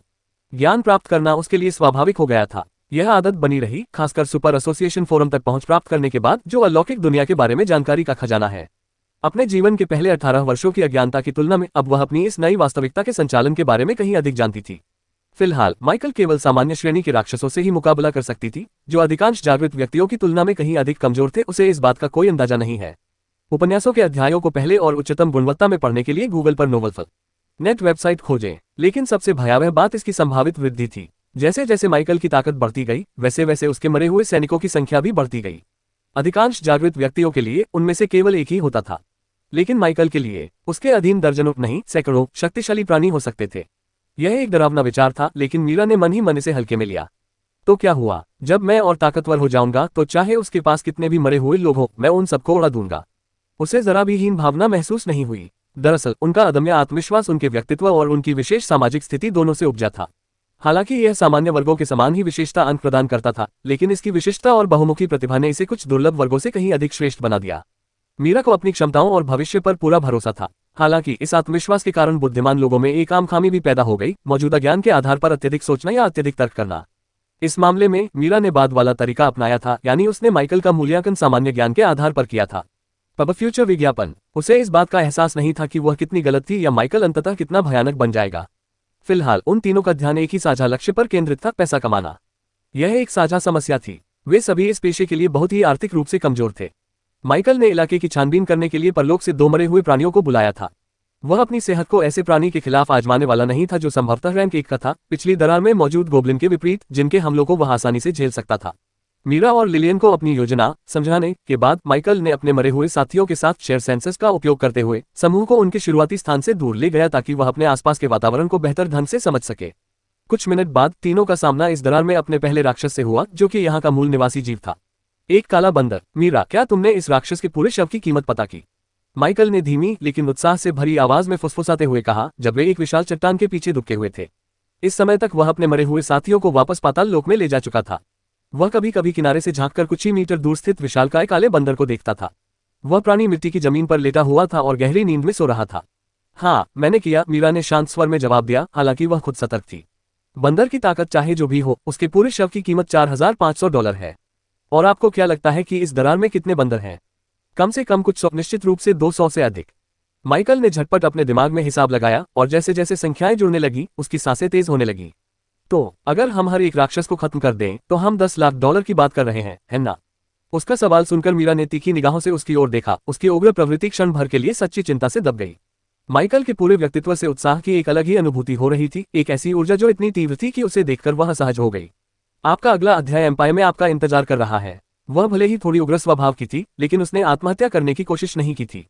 एक मजबूत टीम के साथ भी 200 से अधिक रैंक 1 राक्षसों का सामना करना पागलपन की हद तक एक विचार था। जैसे ही उसने माइकल के मन में उठ रहे किसी भी खतरनाक विचार को खारिज करने के लिए अपना मुंह खोला, उसकी सांस गले में अटक गई। जैसे ही उसने उसके बगल में किसी चीज को उभरते हुए देखा, उसका दिल बुरी तरह से सिकुड़ गया। एक धुंधली भयावह आकृति, अमर हरा भेड़िया, लेवल 11, रैंक दुर्लभ, एक दुर्लभ श्रेणी का मरे हुए प्राणी। भेड़िए को घूरते ही मीरा की आंखें चौड़ी हो गईं। उसके बगल में माइकल ने लगभग सुनाई न देने वाली आवाज में कुछ फुसफुसाया। उसके शब्द अजीब और अटपटे थे, मानो किसी भूली हुई भाषा में बोले गए हों। वह ठीक से समझ नहीं पा रही थी कि वह क्या कह रहा है, लेकिन फुसफुसाहट के बीच मीरा को लगा कि उसने कुछ ऐसा सुना है। विकास के बिंदु, ये सब विकास के बिंदु ही हैं। मीरा को ये बात समझ में नहीं आ रही थी कि दुर्लभ श्रेणी का प्रथम श्रेणी का प्राणी अचानक उनके बगल में कैसे प्रकट हो गया। नहीं, असल सवाल तो ये था ही नहीं। असली सवाल तो ये था कि माइकल के पास इस स्तर का अंडे आखिर आया कहां से? क्या वह धोखा दे रहा था? क्या वे सभी जागृति प्राप्त करने के बाद से केवल 3 दिन ही नहीं जी चुके थे? क्या ये व्यक्ति चुपके से कुछ चरणों को छोड़ रहा था जबकि बाकी लोग बुनियादी चीजों से जूझ रहे थे? क्या भाई भी हवाई जहाज में सफर कर रहा था? ऐसा नहीं था कि मीरा को यह विश्वास नहीं था कि माइकल अपने नियंत्रण में रैंक 1 के मरे हुए प्राणी को रख सकता है। दरअसल उसे तब शक हो गया था जब उसने लेवल 9 पर होने का जिक्र किया था, जो कि लेवल 10 के बहुत करीब था, जो कि अनरैंक्ड स्टेज का अधिकतम लेवल है। हालांकि मीरा ने इस विचार को खारिज कर दिया क्योंकि माइकल को अवेक न बने हुए बहुत कम समय हुआ था। हालांकि उसने उसके पास रैंक 1 अनडेड होने की संभावना से इनकार नहीं किया था, लेकिन उसने कभी कल्पना भी नहीं की थी कि उसके पास न केवल एक अनडेड है, बल्कि वह दुर्लभ रैंक का भी है। वह नेक्रोमेंसिस के बारे में या उनके काम करने के तरीके के बारे में ज्यादा नहीं जानती थी, लेकिन वह दुर्लभ श्रेणी के प्राणियों के महत्व को समझती थी। इस स्तर पर राक्षस उन जागृत व्यक्तियों से बहुत अलग नहीं थे जो विशेषता बिंदुओं का उपयोग करते थे। दूसरे शब्दों में कहें तो माइकल के बगल में खड़ा व्यक्ति असल में एक सच्चा रैंक 1 अवेक न था। दूसरी ओर लिलियन की सोच भी मीरा से मिलती जुलती थी। माइकल उनकी परेशानी से अनजान था, इसलिए उसके पास उनके बारे में चिंता करने का समय नहीं था। उसने अपनी शक्तियों को छिपाने के बारे में कभी सोचा ही नहीं था। शायद वह अपनी प्रतिभा की बारीकियों को गुप्त रखता। ये बहुत अनोखी और शक्तिशाली लगती थी, संभवतः उसके पुनर्जन्म से जुड़ी हुई थी, लेकिन उसे अपनी क्षमताओं को प्रकट करने में कोई खास समस्या नहीं दिखती थी। एक बात तो यह है कि रैंक 1 अनडेड को हासिल करना भले ही तेज लग सकता है, लेकिन यह असंभव नहीं था। जागृत लोग जल्दी ही शक्तिशाली हो जाते हैं। अगर वे ऐसा नहीं करते तो वे साधकों से शायद ही कुछ ज्यादा खास होते। इसलिए इस पर ज्यादा सवाल नहीं उठने चाहिए। उसके मरे हुए सैनिकों के पद के बारे में इसका जवाब देना सबसे आसान सवाल था। यह एक अवसर के कारण था। इसके जवाब में और कोई क्या कह सकता था? क्या जन्मभूमि अवसरों से भरी हुई नहीं थी? क्या वे उसे और स्पष्टीकरण देने के लिए मजबूर कर सकते थे? इन्हीं कारणों से माइकल को अपनी शक्तियों को छिपाने में कोई फायदा नहीं दिखा। वह दूसरों को असहज होने से बचाने के लिए जानबूझकर खुद को कमजोर क्यों दिखाएगा? बेशक वह कितना खुलासा कर सकता था, इसकी एक सीमा थी। इसीलिए उसने लकी के बजाय प्रिंस को बुलाया। प्रिंस के अस्तित्व को तर्कसंगत ठहराया जा सकता था, लेकिन लकी ने सामान्य ज्ञान की सीमाओं को बहुत पार कर दिया। इसका खुलासा करने से अवांछित ध्यान भी आकर्षित हो सकता था। हालांकि माइकल जानबूझकर लोगों का ध्यान आकर्षित करने से बचता नहीं था, लेकिन वह ऐसा करना पसंद भी नहीं करता था। उसके सतर्क स्वभाव के कारण उसे अपहरण होने की आशंका सताती रहती थी। किसके द्वारा, उसे पता नहीं था। शायद शैतानी शक्तियां या कोई ऐसा व्यक्ति जिसके बुरे इरादे हों और जिसने उसमें कुछ खास बात देखी हो सकता है कि उन्होंने उसकी प्रतिभा से जुड़ी कोई बात जान ली हो और बुरे इरादों से उसके पास आए हों। हालांकि फेडरेशन को एक नेकबुट के रूप में चित्रित किया गया था, लेकिन माइकल अपने पिछले जीवन के संक्षिप्त अनुभव के कारण उस छवि पर इतनी जल्दी भरोसा नहीं कर पाया। जब तक कि वह कोई चरमपंथी पंथ जैसी संस्था न हो, जहां जन्म से ही सभी लोगों का मस्तिष्क धोया जाता हो। सभी संगठनों में अलग अलग तरह के लोग और उद्देश्य होते हैं। इसी वजह से माइकल को लगा कि अपनी पूरी शक्ति का कुछ हिस्सा तुरुप के पत्ते की तरह छिपाकर रखना बुद्धिमानी होगी, लेकिन अपनी कुछ ताकत दिखाना उसे कोई आपत्ति नहीं थी। वैसे एक स्टार वाले दुर्लभ प्राणी में ऐसी क्या खास बात थी? यदि उन्हें पर्याप्त समय दिया जाए तो उनके सभी मरे हुए सैनिक अंततः इस अवस्था तक पहुंच जाएंगे। माइकल के खुद काले बंदर से मुकाबला न करने का एक और कारण ये था कि हालांकि उसे अपनी टीम की उससे निपटने की क्षमता पर कोई संदेह नहीं था, लेकिन वह इसमें शामिल जोखिमों को नापसंद करता था। लंबी लड़ाई से राक्षस के शरीर को अनावश्यक क्षति भी हो सकती है। अगर वह बहुत ज्यादा क्षतिग्रस्त हो जाता तो वह अपना मुनाफा कैसे अधिकतम कर पाता? इसके अलावा दरार के अंदर एक दिन शिकार करने और बाहर निकलने के लिए पर्याप्त समय लग रहा था, लेकिन माइकल को और अधिक चाहिए था। दरार में छिपे राक्षस तो वैसे भी नवीकरणीय थे, तो उनमें से केवल एक तिहाई को मारकर ही क्यों संतुष्ट हो जाएं?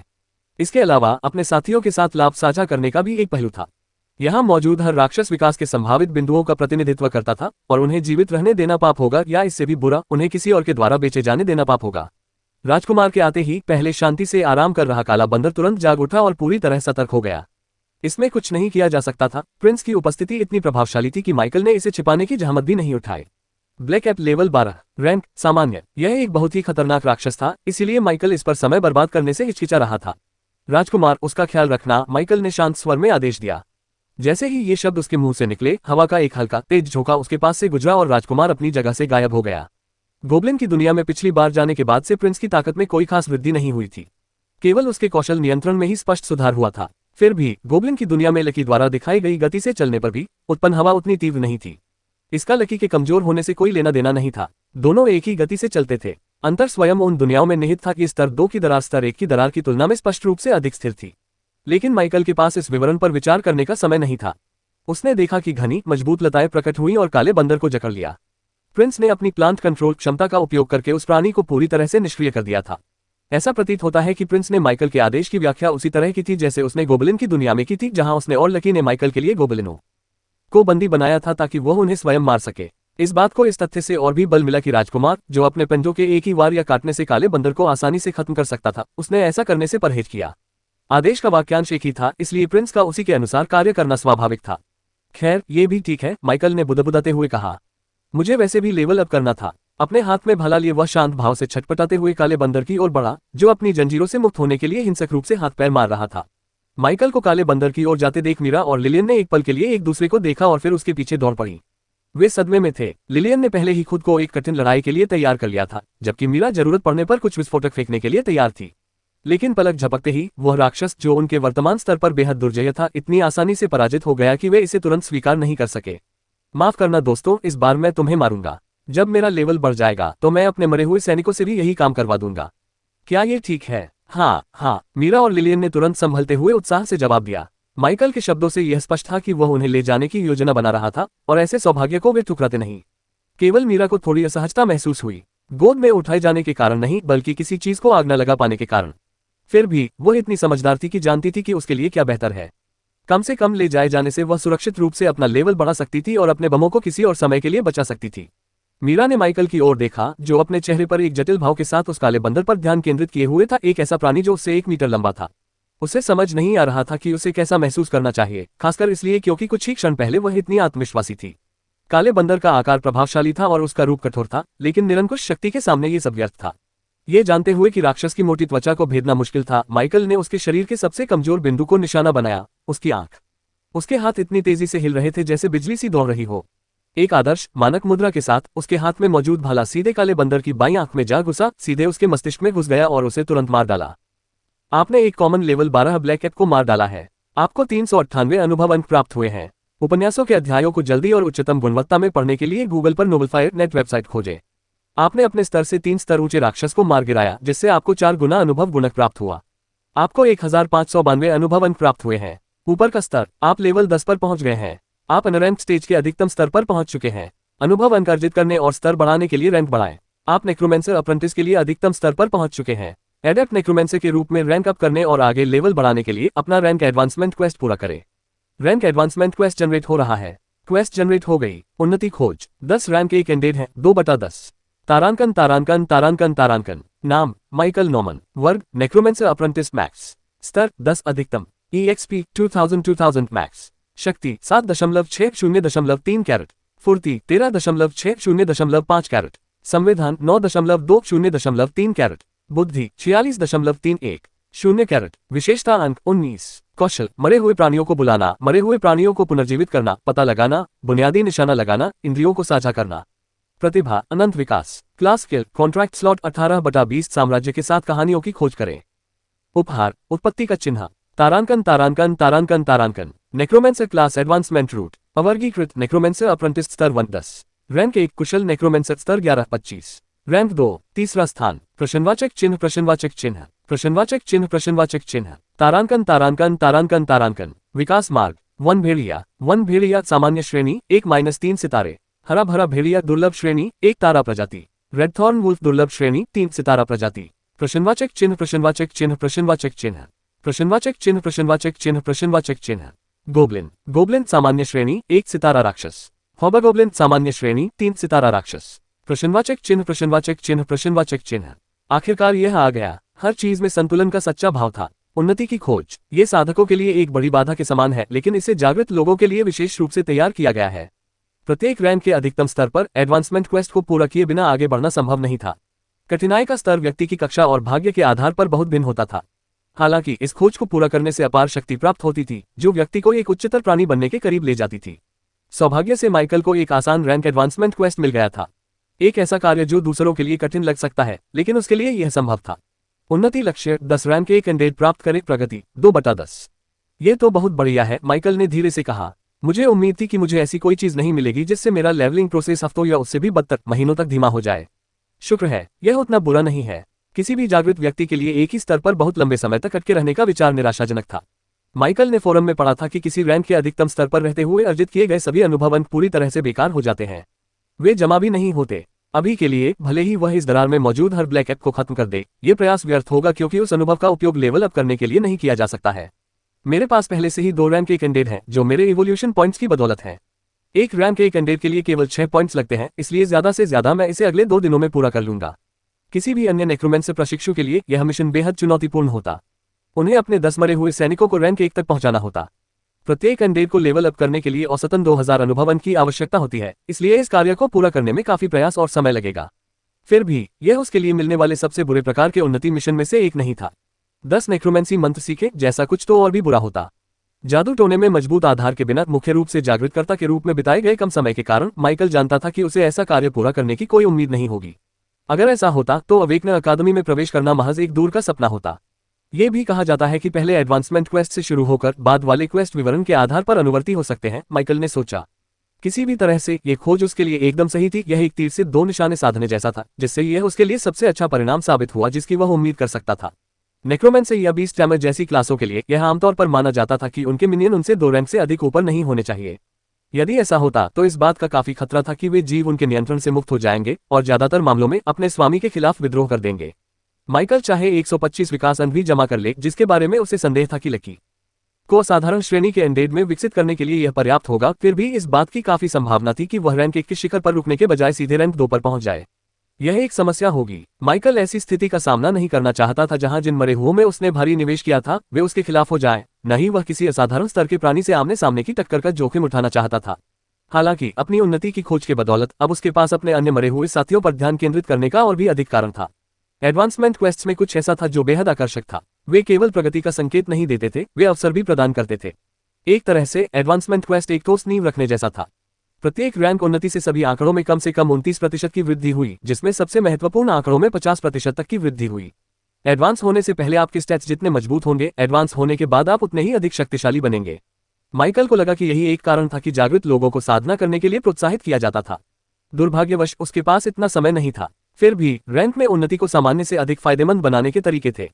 एक सीधा तरीका यह था कि खोज की आवश्यकताओं को पार कर लिया जाए, जिससे उसकी कठिनाई का स्तर बढ़ जाए। किसी उन्नति मिशन को पूरा करने का इनाम रैंक में उन्नति होना ही था। इसका मतलब यह नहीं था कि उससे और कुछ हासिल नहीं किया जा सकता था। माइकल ने यह सिद्धांत दिया कि छिपी हुई और अनूठी श्रेणियां संभवतः इतनी शक्तिशाली इसलिए थी क्योंकि उनके उन्नति अभियान और उनसे मिलने वाले पुरस्कार पूरी तरह से अलग स्तर के थे। इससे एक और कारण सामने आया कि ताकत खुद जागृत करने वालों पर ही क्यों निर्भर करती थी। किसी को नहीं पता था कि कौन क्या है। खैर, माइकल ने बुदबुदाते हुए कहा, मैं अभी भी 10 रैंक के कैंडिडेट तक पहुंचने से बहुत दूर हूं। ऐसा कहा जाता था कि यदि कोई व्यक्ति आगे बढ़े बिना ही लक्ष्य की आवश्यकताओं को पूरा कर लेता है तो लक्ष्य का विवरण बदल जाएगा और वह उच्च पुरस्कारों वाली एक सीमित समय की चुनौती में बदल जाएगा।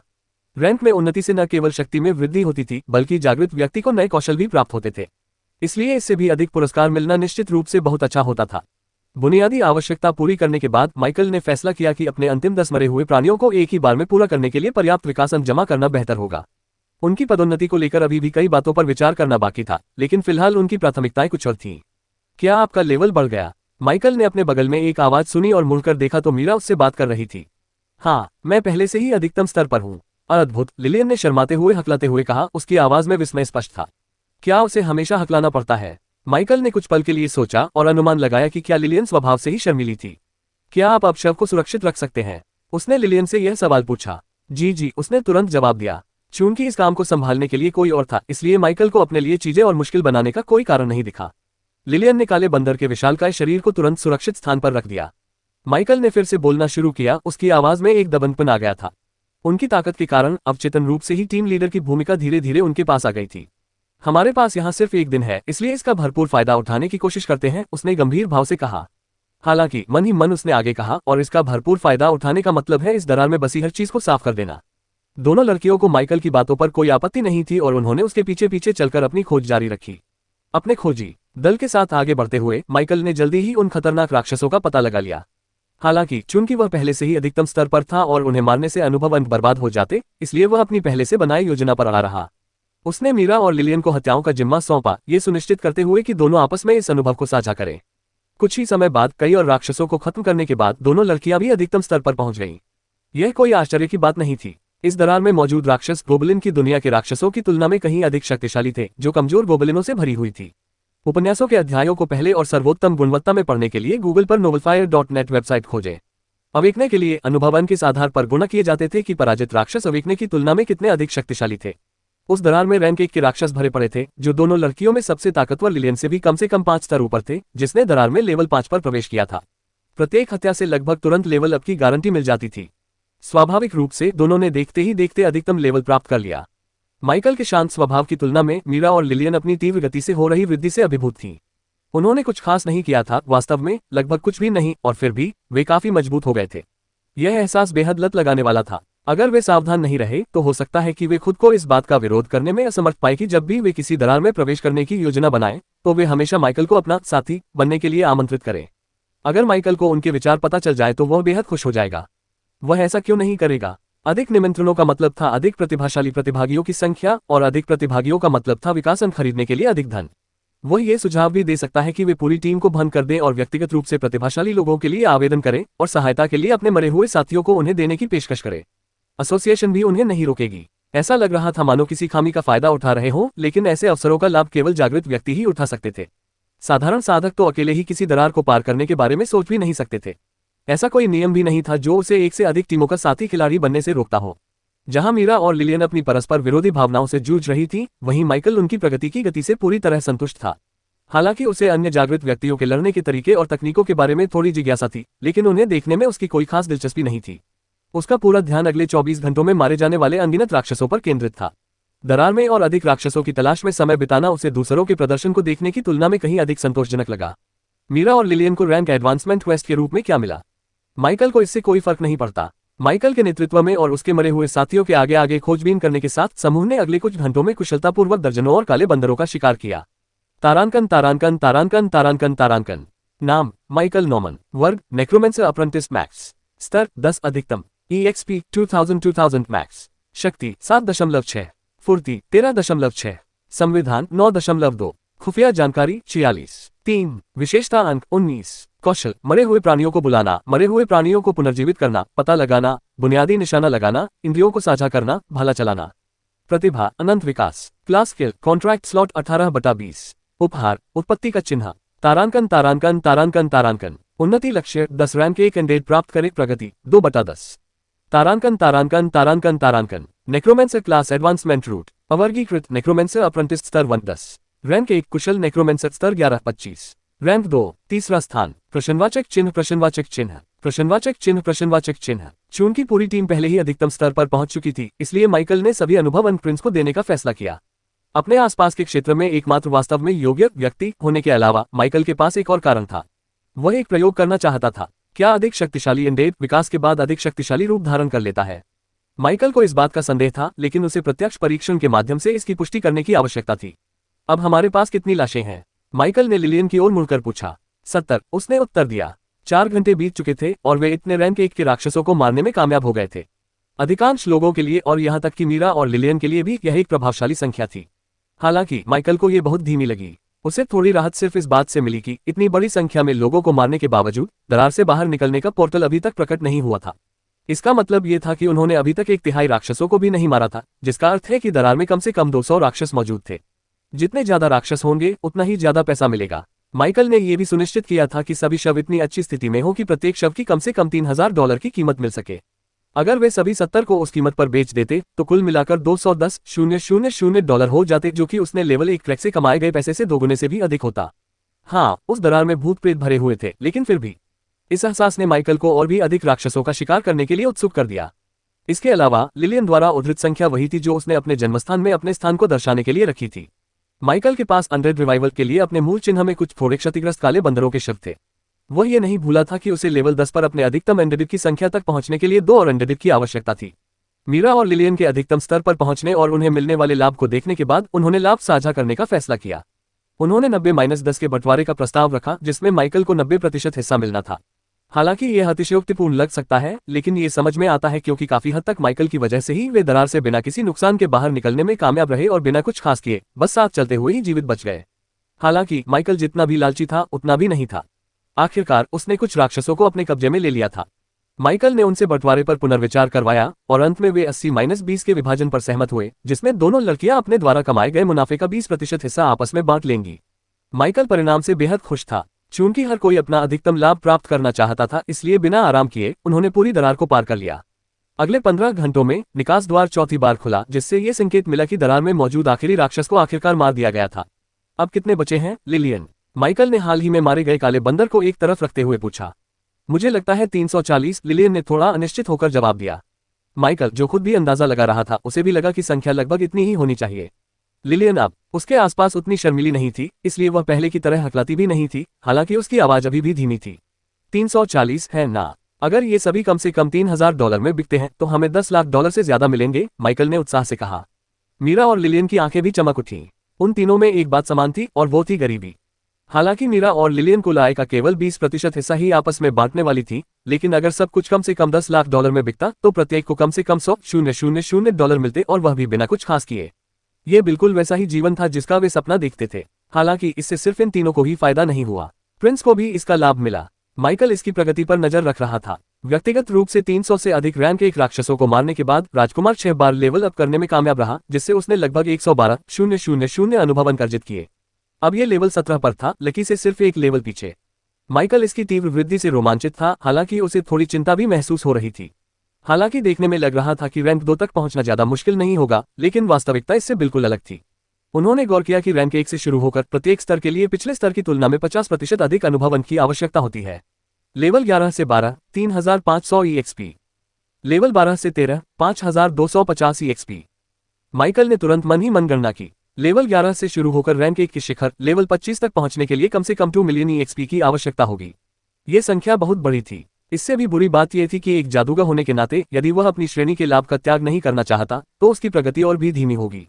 सौभाग्य से उसके पास अपनी प्रतिभा से प्राप्त विकास अंक थे जिन पर वह भरोसा कर सकता था। इसके चलते उसके मरे हुए सैनिकों का विकास उससे कहीं अधिक तेजी से हुआ। ठीक है, चलो इस दरार को छोड़ देते हैं, हम यहाँ पहले ही बहुत समय बिता चुके हैं, माइकल ने उत्साह और थकान के मिले जुले भाव से कहा।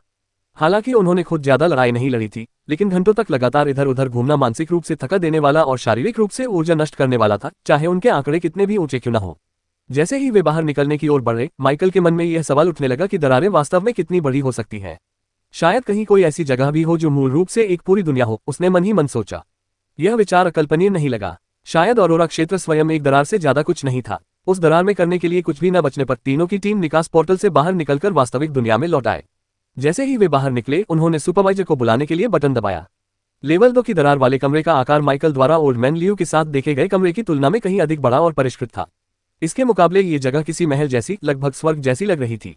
माइकल के मन में यह सवाल उठने लगा, अगर ऊपरी स्तर की दरारों के आसपास का इलाका ऐसा दिखता है तो वास्तव में ऊपरी स्तर की दरारों के लिए बने क्षेत्र कितने भव्य होंगे। वह मीरा और लिलियन के साथ एक मजबूत धातु की कुर्सी पर बैठा था और पर्यवेक्षक के आने का इंतजार कर रहा था। दरार में लगभग 20 घंटे बिताने के बावजूद लगभग पूरा एक दिन, वास्तविक दुनिया में यह मुश्किल से 3 घंटे ही बीते थे। जब माइकल ने यूं ही अपना स्टेटस मेनू खोलकर अपने टैलेंट सेक्शन को चेक करना शुरू किया तो वह एक पल के लिए जम गया और स्क्रीन को हैरानी से घूरने लगा। जाहिर तौर पर बिना उसकी जानकारी के उसके दैनिक विकास अंक पहले ही रिफ्रेश हो चुके थे। 4 घंटे से भी कम समय में वे फिर से रिफ्रेश हो जाएंगे। फिलहाल माइकल के नियंत्रण में 18 मरे हुए प्राणी थे जिन्हें खुद सहित मिलाकर उसे प्रतिदिन 19 विकास अंक मिलते थे। अगर वह अगले कुछ घंटों में किसी नए मरे हुए प्राणी को अपने वश में नहीं करता है तो उसे 19 और अंक मिलेंगे, जिससे उसके कुल विकास अंक 38 हो जाएंगे। ये काफी बड़ी उपलब्धि थी। दरअसल इतना काफी है कि प्रिंस को 3 सितारा दुर्लभ श्रेणी के एंडेड में विकसित किया जा सके या कम से कम 5 और रैंक 1 एंडेड को 1 सितारा दुर्लभ श्रेणी में बनाया जा सके, जिससे वह अपने उन्नति मिशन को पूरा करने के काफी करीब पहुंच जाएगा। दोनों में से कोई भी विकल्प नुकसानदेह नहीं था, लेकिन माइकल ने पहले ही दूसरा विकल्प चुन लिया था। फिलहाल प्रिंस लेवल 17 पर था और माइकल को डर था कि अब उसे विकसित करने से वह तुरंत रैंक 2 पर पहुंच सकता है। हालांकि उन्होंने अभी तक इस संदेह की पुष्टि नहीं की थी, लेकिन यह एक ऐसा जोखिम था जिसे वह लेने के लिए तैयार नहीं थे। दूसरे दर्जे के जीव कोई मजाक नहीं थे और अगर वह प्रिंस पर अपना नियंत्रण खो देता तो यह एक आपदा होती। फिलहाल अपनी सेना को मजबूत करने और अपने लक्ष्य की ओर स्थिर प्रगति सुनिश्चित करने के लिए रैंक 1 के और अधिक मरे हुए सैनिकों को बनाने पर ध्यान केंद्रित करना बेहतर था। माइकल के दिमाग में कई विचार कौंध रहे थे, तभी दरार वाले सुरक्षित स्थान का दरवाजा खुला और जानी पहचानी बूढ़ी महिला पर्यवेक्षक अकेले अंदर आ गई। कुछ काले कपड़े पहने हुए आदमी प्रवेश द्वार पर चुपचाप खड़े होकर इंतजार कर रहे थे। माइकल ने देखा कि जब महिला की नजर दरार के अपेक्षाकृत कम अव्यवस्थित स्वरूप पर पड़ी तो उसके चेहरे पर हल्की सी भौहें तन गईं। कुछ क्षण बाद उसके चेहरे के भाव शांत हो गए। माइकल को इस बात का अच्छा अंदाजा था कि वह क्या सोच रही होगी, लेकिन वह शुक्रगुजार था कि उसने उस तरह से प्रतिक्रिया नहीं दी जिस तरह से बूढ़े लियू ने दी थी। माइकल ने सोचा, मैं इतना थका हुआ हूं कि किसी ऐसे व्यक्ति से निपटना मेरे लिए मुमकिन नहीं है जो हम पर दबाव डालकर अपनी धाक जमाने की कोशिश कर रहा हो। लगता है आपने खूब मजे किए, सुपरवाइजर ने माइकल और बाकी लोगों की तरफ देखते हुए कहा। उनकी अपेक्षाकृत साफ सुथरी और शांत उपस्थिति से ऐसा लग रहा था मानो वे किसी हत्या के अभियान पर जाने के बजाय एक आकस्मिक थोड़ी धूल भरी यात्रा पर निकले हों। यह मामूली है, मीरा ने तटस्थ स्वर में उत्तर दिया। फिर मानो पहले से तय संकेत पर उसने कहा, आप यहाँ राक्षसों के शव खरीदते हैं, है ना? बुजुर्ग महिला ने सिर हिलाकर उन्हें अपने पीछे आने का इशारा किया और खुद आगे आगे चलने लगी। प्रवेश द्वार पर मौजूद लोगों को दरार वाले स्थान को सुरक्षित करने का इशारा करते हुए उसने मीरा के प्रश्न का उत्तर दिया। जी हाँ, हम बेचते हैं। हम राक्षसों के शव या कोई भी ऐसी कीमती चीज खरीदते हैं जो आप उस दरार से निकाल लाए हो। आप क्या बेचना चाहते हैं? काले बंदरों के शव, मीरा ने सीधे साधे शब्दों में उत्तर दिया। ये तो बहुत ज्यादा होगा, है ना? हाँ, मीरा ने पुष्टि की। उपन्यासों के अध्यायों को जल्दी और सर्वोत्तम गुणवत्ता में पढ़ने के लिए गूगल पर नॉवल FIL नेट वेबसाइट खोजें। इस प्रतिक्रिया पर बूढ़े सुपरवाइजर ने धीरे से मुस्कुरा दिया और ऐसा लग रहा था कि वह अच्छे मूड में है। माइकल, जो थोड़ा पीछे चल रहा था, उसे भी मानो पहले भी ऐसा हो चुका है, ऐसा महसूस होने लगा। इस बातचीत ने उसे याद दिला दिया कि ब्रान और ओल्ड मैन लियू ने उसके कारनामों पर कैसी प्रतिक्रिया दी थी। क्या हत्याओं का सिलसिला शुरू करने में कुछ ऐसा है जो इन वरिष्ठ पर्यवेक्षकों को प्रभावित करता है? माइकल ने सोचा। हालांकि अन्य लोगों की तुलना में इस महिला ने हत्या के इरादे के बारे में कुछ भी नहीं कहा था। शायद उसे परवाह नहीं है, या शायद टीम के पास शुरू से ही ज्यादा कुछ नहीं है, उसने सोचा, ये देखते हुए कि प्रिंस ने ही ज्यादातर हत्याएं की थीं। जैसे ही सुपरवाइजर उन्हें एक भूमिगत स्थान पर ले गया, माइकल ने जल्द ही इन विचारों को त्याग दिया। शांत और नियंत्रित वातावरण ने माइकल को सुपर एसोसिएशन की शाखा की याद दिला दी। ठीक है, चलिए काम की बात करते हैं, महिला ने शांत लेकिन आशा भरी अभिव्यक्ति के साथ उनकी ओर मुड़ते हुए कहा। लिलियन द्वारा पहले दर्ज की गई काले बंदरों के शवों की संख्या थोड़ी गलत थी, लेकिन बहुत ज्यादा नहीं। सही कुल संख्या 346 आई, जो गोबलिन की दुनिया से वापस लाई गई संख्या से थोड़ी अधिक थी। हालांकि लेवल 1 और लेवल 2 की दरारों में एक स्पष्ट अंतर था जो उनके पक्ष में काम आया। गोबलिन वर्ल्ड जैसी लेवल 1 की दरारें एप्रीजन जैसी उच्च स्तरीय दरारों की तुलना में राक्षसों को बहुत तेजी से पुनर्जीवित करती हैं। माइकल को सुपर एसोसिएशन की रिसेप्शनिस्ट से पता चला था कि गोबलिन की दुनिया जैसी दरारों में दिन के हिसाब से 3 से 4 बार जाया जा सकता है और राक्षस काफी जल्दी दोबारा पैदा हो जाते हैं। इसके विपरीत एप्रीजन जैसी लेवल 2 की दरारों में शायद ही कभी एक दिन में 2 से अधिक लोगों को प्रवेश की अनुमति दी जाती थी। इन दरारों को भरने में काफी अधिक समय लगा और एसोसिएशन ने यह सुनिश्चित किया कि वे अन्वेषण को जारी रखने के लिए पर्याप्त हद तक ठीक हो जाए, लेकिन इतनी भी नहीं कि दरार के टूटने का खतरा हो। पुराने सुपरवाइजर ने शवों की बिक्री का काम संभाला, जबकि मीरा ने बातचीत की जिम्मेदारी ली।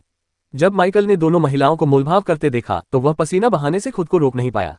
उन्हें इस बात का अंदाजा नहीं था कि बातचीत के लिए कितनी गुंजाइश है, और मीरा के कौशल ने उन्हें प्रभावित किया। शुरू में पुराने सुपरवाइजर ने शव की स्थिति या मजबूती की परवाह किए बिना प्रति शव $3,800 की एक निश्चित दर की पेशकश की थी, लेकिन मीरा असहमत थी। उनका तर्क था कि शवों की उत्कृष्ट स्थिति को कीमत में शामिल किया जाना चाहिए। कई मिनट की बातचीत के बाद वे अंततः प्रति शव $4,350 पर सहमत हुए। ये राशि $4,400 होती, लेकिन बूढ़ी औरत मीरा की तय मांग पर अड़ी रही। बहरहाल माइकल परिणाम से बेहद संतुष्ट थे। उपन्यासों के अध्यायों को पहले और उच्चतम गुणवत्ता में पढ़ने के लिए गूगल पर नोवेल FIL नेट वेबसाइट खोजें। बिक्री से प्राप्त कुल लाभ चौंका देने वाली राशि $15 लाख जोड़ पर आंका गया। माइकल को याद नहीं था कि उसने अपने पिछले दोनों जन्मों में कभी इतनी मात्रा देखी हो। उनके समझौते के अनुसार उन्होंने मीरा और लिलियन को उनका 20% हिस्सा दिया, जो लगभग $300,000 से थोड़ा अधिक था। उनमें से प्रत्येक को लगभग $150,000 मिले, जिससे वे खुशी से झूम उठी। हालांकि माइकल के खाते में अब $10 लाख से अधिक की राशि थी। हालांकि वह जानता था कि पैसा ज्यादा दिन नहीं चलेगा, इसका अधिकांश हिस्सा जल्द ही खुद को मजबूत करने पर खर्च हो जाएगा, फिर भी इससे उसका उत्साह कम नहीं हुआ। अपने खाते में मौजूद ढेर सारे शून्य देखकर माइकल मुस्कुराए बिना नहीं रह सका। भविष्य में भयावह संभावनाएं थीं और वह उन्हें हकीकत में बदलने के लिए बेताब था। गोबलिन की दुनिया में मिले अनुभव के कारण माइकल अपने फोन की बैटरी का ध्यान रखने में सतर्क था। वह इसे ज्यादातर समय बंद रखता था और केवल जरूरत पड़ने पर ही इसे चालू करता था, मुख्य रूप से लेवल 2 की दरार में बिताए गए समय की जांच करने के लिए। फिर भी ज्यादातर मीरा ही टीम के लिए जानकारी जुटाने के लिए अपने फोन का इस्तेमाल करती थी, और वह भी बैटरी बचाने के उसी तरीके का पालन करती थी। इसी की बदौलत माइकल मीरा को पैसे ट्रांसफर कर सका ताकि वह उन्हें आपस में और लिलियन के बीच बांट सके। सौभाग्यवश आंटी मिया ने 18 साल का होने के बाद उसे अपनी बैंक लिमिट बढ़ाने के लिए मजबूर कर दिया था। उस दुनिया में छात्र बैंक खाते जैसी कोई चीज नहीं थी। 16 साल के बच्चे पूरी तरह से काम करने वाले खाते रख सकते थे, हालांकि उनकी जमा राशि की सीमा कम होती थी। माइकल के पास अब बड़ी मात्रा में धन होने के बावजूद उसे पता चला कि वह जो चाहता था उसे लेवल 2 क्रैक सुविधा में नहीं खरीदा जा सकता था। शायद पूर्व सुपरवाइजर का यही मतलब था जब उन्होंने कहा था कि उनके संसाधन सुपरवाइजर एसोसिएशन के संसाधनों जितने उन्नत नहीं हैं। थोड़ा निराश होने के बावजूद माइकल को ज्यादा चिंता नहीं थी। उसे बस सुपर एसोसिएशन तक टैक्सी लेकर अपनी खरीदारी करनी थी। इसके अलावा उन्हें वैसे भी शाम 4:30 बजे एक और मुकाबले में भाग लेने के लिए टीम के साथ अपनी दूसरी मुलाकात के लिए वहां जाना ही था। अब शाम के 4 बजे बजने वाले थे, इसलिए मीरा और लिलियन को अलविदा कहने के बाद, हालांकि मीरा ने जोर देकर कहा कि वह पहले उन्हें अपनी संपर्क जानकारी दे, माइकल ने लेवल 2 की ड्रग्स सुविधा छोड़ दी और सुपर एसोसिएशन जाने के लिए एक टैक्सी ली। वहां पहुंचते ही माइकल तुरंत ट्रेड सेंटर की ओर बढ़ा, जहां उसने ब्रान को देखा। उस परिचित चेहरे को देखकर माइकल को राहत की लहर महसूस हुई। उसे यकीन नहीं था कि अगर कोई और यह काम संभाल रहा होता तो वह अपने पेशे में पूरी तरह से निपुण हो पाता। शुभ संध्या शिक्षक ब्रान, माइकल ने पास आते हुए अभिवादन किया। हमेशा की तरह ब्रान ने जवाब में केवल संक्षिप्त रूप से सिर हिलाया। तुम्हें क्या चाहिए लड़के? ब्रान ने हमेशा की तरह सीधे लहजे में पूछा। ब्रान के सीधे सादे स्वभाव से परिचित माइकल ने तुरंत जवाब दिया, मैं कुछ और सोर्स लिक्विड खरीदना चाहता हूँ। जैसे ही माइकल ने अपना अनुरोध किया, उसने देखा कि ब्रान के चेहरे पर थोड़ी सी विकृति आ गई, मानो उसके मन में कोई अप्रिय विचार आया हो। माइकल गलत नहीं था, ब्रान को पिछले दिन उसके लिए तरल पदार्थ लाने की परेशानी याद आ रही थी। क्या ये बहुत ज्यादा है? ब्रान ने अचानक पूछा, जिससे माइकल चौंक गया, जिसे चिंता होने लगी थी कि उच्च गुणवत्ता वाले स्रोत तरल पदार्थों की उसकी खरीद पूरी नहीं हो पाएगी। हाँ, माइकल ने सावधानीपूर्वक उत्तर दिया। बहुत बढ़िया, तो मेरे पीछे आओ, ब्रान ने अचानक कहा, जिससे माइकल के पास मना करने का कोई मौका नहीं बचा। अगर कुछ था तो ऐसा लग रहा था मानो ब्रान ने पहले ही तय कर लिया था कि भले ही माइकल को ज्यादा कुछ न चाहिए हो, उसकी प्रतिक्रिया वही होगी। एक बार फिर माइकल को दरवाजों से सजे उस परिचित गलियारे में ले जाया गया, लेकिन इस बार उसे किसी ठंडे कमरे या तहखाने में नहीं ले जाया गया, बल्कि औषधि की बोतलों और बक्सों से भरे एक भंडार कक्ष में ले जाया गया। माइकल को यह समझने में ज्यादा समय नहीं लगा कि क्या हो रहा है। ब्रान के ठंडे स्वभाव के बावजूद ऐसा लगता था कि वह जितना दिखता था उससे कहीं अधिक दयालु था। माइकल की मांगों को पूरा करना ब्रान की जिम्मेदारी नहीं थी, और न ही माइकल के पास ऐसी मांग करने का अधिकार या शक्ति थी। फिर भी माइकल की क्षमताओं की विशिष्टता को जानते हुए ब्रान ने उसकी सहायता करने के लिए हर संभव प्रयास किया। ब्रान ने हमेशा की तरह कम ही बात की और माइकल को स्टोर रूम के एक खास हिस्से में ले गया। यहीं पर हम अपना सारा तरल पदार्थ रखते हैं, आपको जितनी जरूरत हो उतना ले लीजिए, मैं हिसाब लगा लूंगा और हम काउंटर पर भुगतान कर देंगे। धन्यवाद देना, जल्दी करो, मेरे पास ज्यादा समय नहीं है। जी श्रीमान। माइकल तुरंत काम पर लग गया। उसने विशेष रूप से दूसरे दर्जे के उत्पादकों के लिए प्रभावी स्रोत तरल पदार्थों वाले अनुभाग तक पहुंच का अनुरोध किया। यहाँ उसे कभी कभी 3 सितारा गुणवत्ता वाली बोतलें दिखाई देती थीं। उत्साहित होकर उसने अपने भविष्य के विकास बिंदुओं का चयन करना शुरू कर दिया, जबकि ब्रान पास में खड़ा होकर देख रहा था और माइकल द्वारा अपने चयन में प्रत्येक बोतल को जोड़ने पर कुल योग की गणना कर रहा था। ये बिल्कुल वैसा ही था जैसा माइकल को संदेह था। ब्रान अपनी अनकही धारणाओं के अनुरूप ही काम कर रहा था। ऐसा इसलिए था क्योंकि ब्रान के मन में माइकल के बारे में अच्छी धारणा बनने लगी थी और उसने पिछले कुछ दिनों में जो कुछ देखा था उसके आधार पर माइकल के बारे में कुछ अटकलें लगाई थी। लगभग 20 मिनट बाद माइकल ने अपने पैसों के हिसाब से जितना भी तरल पदार्थ इकट्ठा कर सकता था उतना कर लिया था। जब वे व्यापार केंद्र के काउंटर पर वापस लौटे तो उन्होंने $1,200 का अपना बिल चुकाया और 170 3 सितारा सामान्य श्रेणी के स्रोत तरल पदार्थ प्राप्त किए। माइकल इस खरीदारी से बेहद खुश था। ये 170 स्रोत तरल पदार्थ उसे 170 विकास अंक प्रदान करेंगे। अपने पिछले अंकों के साथ मिलाकर उसके पास जल्द ही 200 से अधिक विकास अंक हो जाएंगे। ये सोचकर वह उत्साह से भर गया। इतने अंकों के साथ वह न केवल अपनी रैंक उन्नति की खोज पूरी कर सकता था, बल्कि उसकी आवश्यकताओं को भी पार कर सकता था। शायद अंत में उसके पास लकी को फिर से विकसित करने के लिए पर्याप्त संसाधन भी हों। भविष्य संभावनाओं से भरा हुआ प्रतीत हो रहा था। हालांकि माइकल भविष्य को लेकर चिंतित हुए बिना नहीं रह सका। सोर्स लिक्विड उसकी प्रगति के लिए बेहद जरूरी था, लेकिन हाल ही में की गई बड़ी खरीदारी के बाद उसके लिए जल्द ही ट्रेड सेंटर से और अधिक सोर्स लिक्विड खरीदना संभव नहीं था। ब्रान को बहुत ज्यादा परेशान करना भविष्य में उसके लिए भी मुसीबत बन सकता है। फिर भी उसने खुद को दिलासा दिया। उसके पास 200 से अधिक विकास अंक थे जो फिलहाल उसकी ताकत को काफी हद तक बढ़ाने के लिए पर्याप्त थे। दुर्भाग्यवश स्रोत तरल पदार्थों का उपयोग करने का ये सही समय नहीं था, उन्हें अभी भी कुछ नियुक्तियों में शामिल होना था। ब्रान को धन्यवाद देने के बाद, जिसने हमेशा की तरह संक्षिप्त लहजे में जवाब दिया, माइकल उस एसोसिएशन की रिसेप्शनिस्ट से मिलने के लिए आगे बढ़ा जिसे वह जानता था। जैसे ही वह उसके काउंटर के पास पहुंचा, उसने देखा कि वह अधेड़ उम्र के पुरुषों के एक समूह से घिरी हुई थी। माइकल का शुरू में उनकी बातचीत सुनने का कोई इरादा नहीं था, लेकिन कुछ शब्द सुनने के बाद उसे कुछ एहसास हुआ।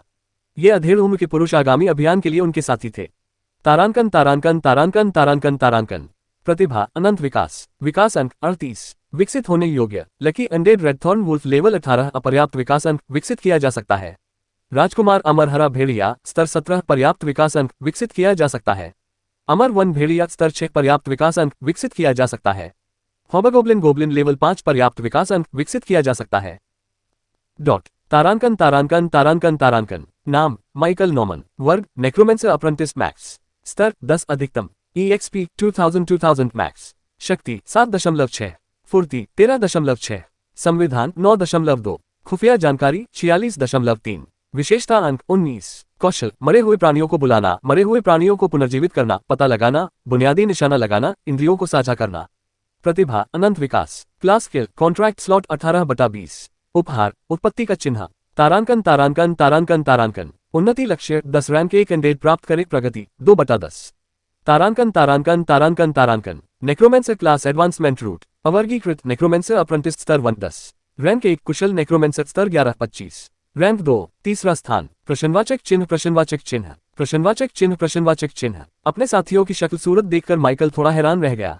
ऐसा नहीं था कि शक्तिशाली वृद्ध साधक या जागृत व्यक्ति नहीं हो सकते थे। उदाहरण के लिए बूढ़ा लियू काफी उम्रदराज दिखता था, लेकिन इन पुरुषों से निकलने वाली आभा अलग थी। ये वैसा ही माहौल था जैसा आप किसी आम दुकानदार से उम्मीद करते हैं।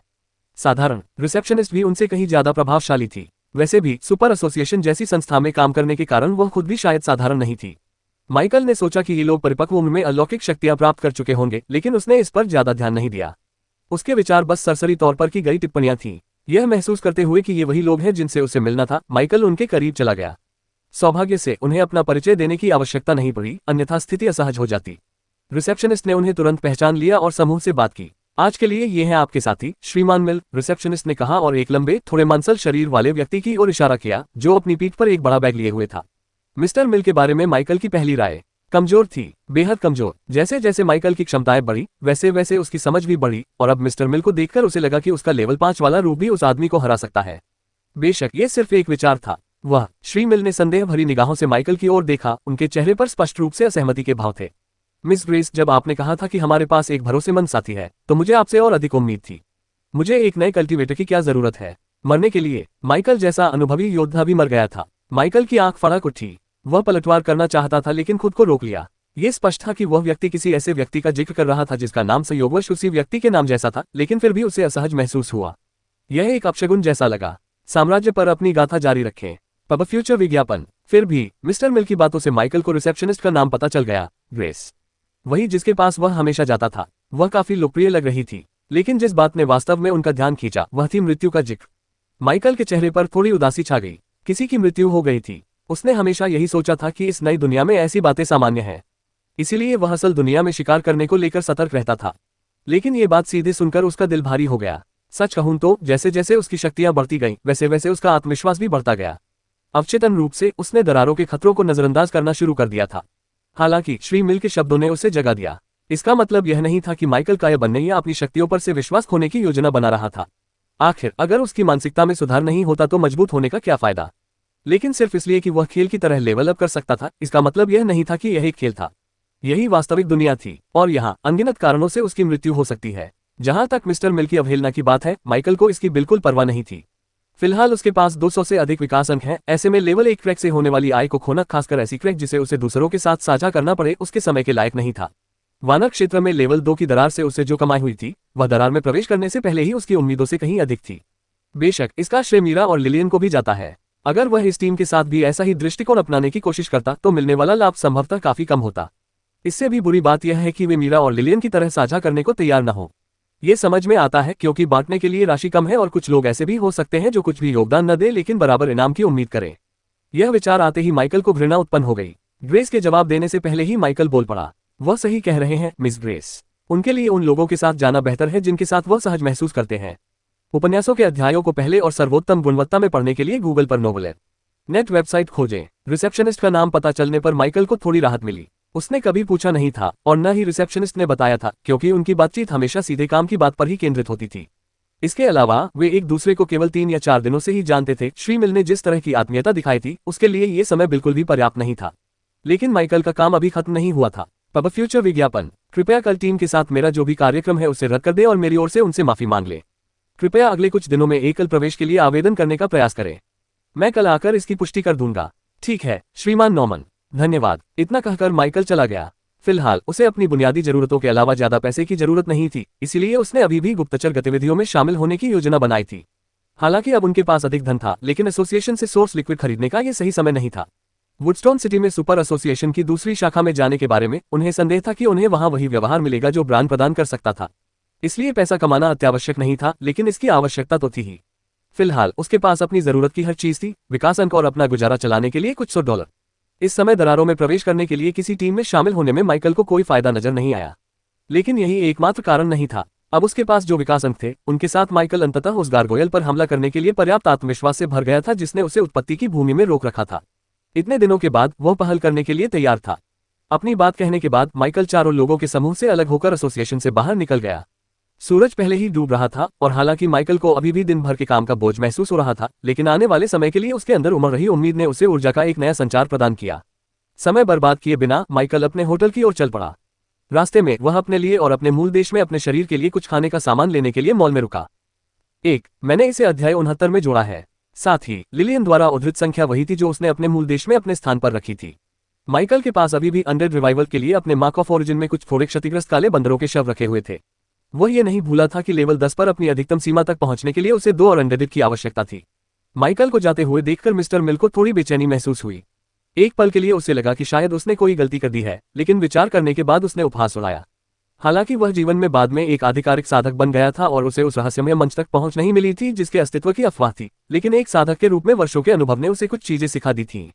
लड़के की शारीरिक बनावट से साफ पता चलता था कि वह बहुत छोटा था और वुडस्टोन सिटी जैसी पिछड़ी जगह में जहां आम लोगों को भी ठीक से खेती करने के लिए पर्याप्त संसाधन जुटाने में संघर्ष करना पड़ता था, वह लड़का बहुत मजबूत नहीं हो सकता था। सुपर एसोसिएशन में पंजीकृत होने का मतलब केवल ये था कि उसे किसी धनी या प्रभावशाली व्यक्ति का समर्थन प्राप्त था। इस तरह के समर्थन के बिना एक युवा किसान इतनी जल्दी पंजीकरण नहीं करा पाता। हाँ, हो सकता है कि वह एक प्रतिभाशाली व्यक्ति भी हो, लेकिन इससे क्या फर्क पड़ता है। पर्याप्त संसाधनों के साथ कोई भी प्रतिभाशाली बन सकता है। श्री मिल को किसी अनुभवहीन प्रतिभाशाली व्यक्ति की आवश्यकता नहीं थी, उन्हें एक मजबूत और भरोसेमंद साथी की आवश्यकता थी। दरारों में घुसना बेहद लाभदायक था। एक दरार से 1 महीने की कमाई किसी सामान्य नौकरी से कई वर्षों की आय के बराबर हो सकती थी। मृत्यु के निरंतर खतरे के बावजूद इस प्रलोभन का विरोध करना कठिन था। पिछले ही हफ्ते उनके अच्छे दोस्त और 2 साल के साथी खिलाड़ी की गोबलिन की दुनिया में मौत हो गई थी। वे पहले से ही लड़ाई में लगे हुए थे, तभी 2 गोबलिन समूहों ने उन पर घात लगाकर हमला कर दिया। इस तरह की मुठभेड़ें आम थीं, लेकिन इस बार वे इतने भाग्यशाली नहीं थे कि बिना किसी चोट के बच निकले। गोबलिनों की धूर्त रणनीति और अपरिष्कृत हथियारों ने उसके दोस्त की मौत का फैसला कर दिया था। ये जोखिमों की एक कठोर याद दिलाता था, लेकिन साथ ही यह भी बताता था कि श्री मिल को एक टीम के साथी में किस तरह की ताकत और अनुभव की आवश्यकता थी, न कि किसी अनुभवहीन युवा किसान की। मिस्टर मिल माइकल से जुड़े मामले को पूरी तरह से खारिज करने ही वाले थे कि तभी अचानक उन्हें कुछ सूझा और वे अपने दोस्त की ओर मुड़े। लियो, तुम्हारा एक बच्चा स्कूल में पढ़ता है ना? हाँ, लियो ने सावधानी से जवाब दिया। उनका जागरण समारोह कब हुआ था? जैसे ही मिस्टर मिल ने लियो के चेहरे पर भाव देखा, वह और उनके बगल में बैठे 2 अन्य अधेड़ उम्र के व्यक्ति तुरंत समझ गए कि क्या हुआ था। श्री मिल के मन में ये ख्याल भी नहीं आया था कि वह लड़का एक जागृति करता है। उन्होंने पिछले कुछ दिनों में जागृति समारोहों के बारे में बस यूं ही सुना था। अपने जीवन में व्यस्त होने और अपने दोस्त की मौत के शोक में डूबे होने के कारण उन्होंने खबरों पर ज्यादा ध्यान नहीं दिया था। अब ऐसा लग रहा था कि यही बात उसे भारी पड़ रही है। फिर भी श्री मिल ने पुनर्विचार किया। भले ही वह एक अवेक न हो और कहा जाता है कि वे जल्दी मजबूत हो जाते हैं, लेकिन कुछ ही दिनों में वह कितना मजबूत हो सकता है। इस तर्क के आधार पर श्री मिल ने खुद को आश्वस्त कर लिया कि उन्होंने कोई गलती नहीं की है। अन्य व्यक्तियों के चेहरों के भावों को देखकर ऐसा प्रतीत होता था कि वे भी उसी तरह सोच रहे थे। ये सब ग्रेस की सूक्ष्म निगरानी में हुआ और उसने चुपचाप अपना सिर हिलाया, यह अनुमान लगाते हुए कि उनके मन में क्या चल रहा होगा। ये पूरी तरह से उनकी गलती नहीं थी। अवेकनेस के बारे में उनकी जानकारी की गंभीर कमी ने इसमें अहम भूमिका निभाई। हालांकि वे खुद को साधक कहते थे, लेकिन पुरुषों के इस समूह को साधना प्रणाली के पूरे क्रम की जानकारी भी नहीं थी। यह अज्ञानता काफी हद तक फेडरेशन द्वारा जानबूझकर सूचनाओं में हेरफेर करने के कारण थी। लेकिन धैर्य की कमी, खराब निर्णय और खराब संचार कौशल के कारण उन्हें एक संभावित शक्तिशाली सहयोगी को खोना पड़ा। जैसा कि माइकल को संदेह था, सुपरहीरो एसोसिएशन के कर्मचारी साधारण नहीं थे। रिसेप्शनिस्ट होने के बावजूद ग्रेस स्वयं तीसरे दर्जे की मध्य स्तरीय साधिका थी। फिर भी अपनी शक्ति के बावजूद वह माइकल को उतनी स्पष्टता से नहीं देख पा रही थी जितनी स्पष्टता से वह तब देख पा रही थी जब वह पहली बार पंजीकरण कराने आया था। आज उनका व्यक्तित्व और भी अस्पष्ट और भी मायावी प्रतीत हो रहा था। ये स्पष्ट था कि वह तेजी से मजबूत हो रहा था और जागृत लोगों के बारे में जो कुछ वह जानती थी, उसे देखते हुए अगर उसने पहले ही उसके साथ कोई समझौता कर लिया होता तो उसे आश्चर्य नहीं होता। खैर, कम से कम उसके मानव स्तर से तो यही पता चलता है। फिर भी पुरुषों के इस समूह ने इतने होनहार सहायक के साथ काम करने का मौका गंवा दिया था। ग्रेस को यह बहुत अफसोसजनक और व्यर्थ लगा। फिर भी एक पेशेवर होने के नाते ग्रेस अपने विचारों और भावनाओं को खुलकर प्रकट नहीं करती थी, इसलिए पुरुषों के समूह ने कुछ भी गलत नहीं देखा। माइकल को अपने होटल के कमरे में लौटने में ज्यादा समय नहीं लगा। अपनी उत्तेजना और उत्सुकता को दबाते हुए वह सीधे बाथरूम की ओर तरोताजा होने के लिए चला गया। उसके बाद उसने सुबह खरीदे गए नए कपड़ों में से एक पहन लिया। ये कपड़े आयामी दरार के बाद संभावित उपयोग के लिए थे, लेकिन आखिरकार उसे इनकी जरूरत नहीं पड़ी।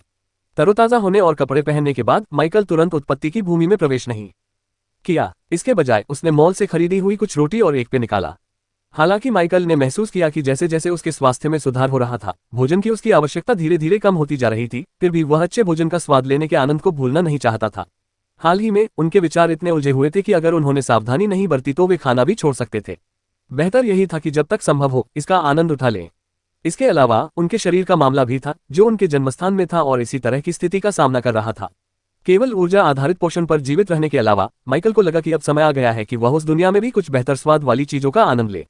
उन्होंने इस बात पर भी विचार किया कि जब वह अपने विकास के लिए अधिक मात्रा में तरल पदार्थ का सेवन करना शुरू करेंगे तो उनकी स्वाद कलिकाओं पर क्या प्रभाव पड़ेगा। मुझे बस यही उम्मीद है कि मैं इसे उल्टी करके बाहर न निकाल दूं।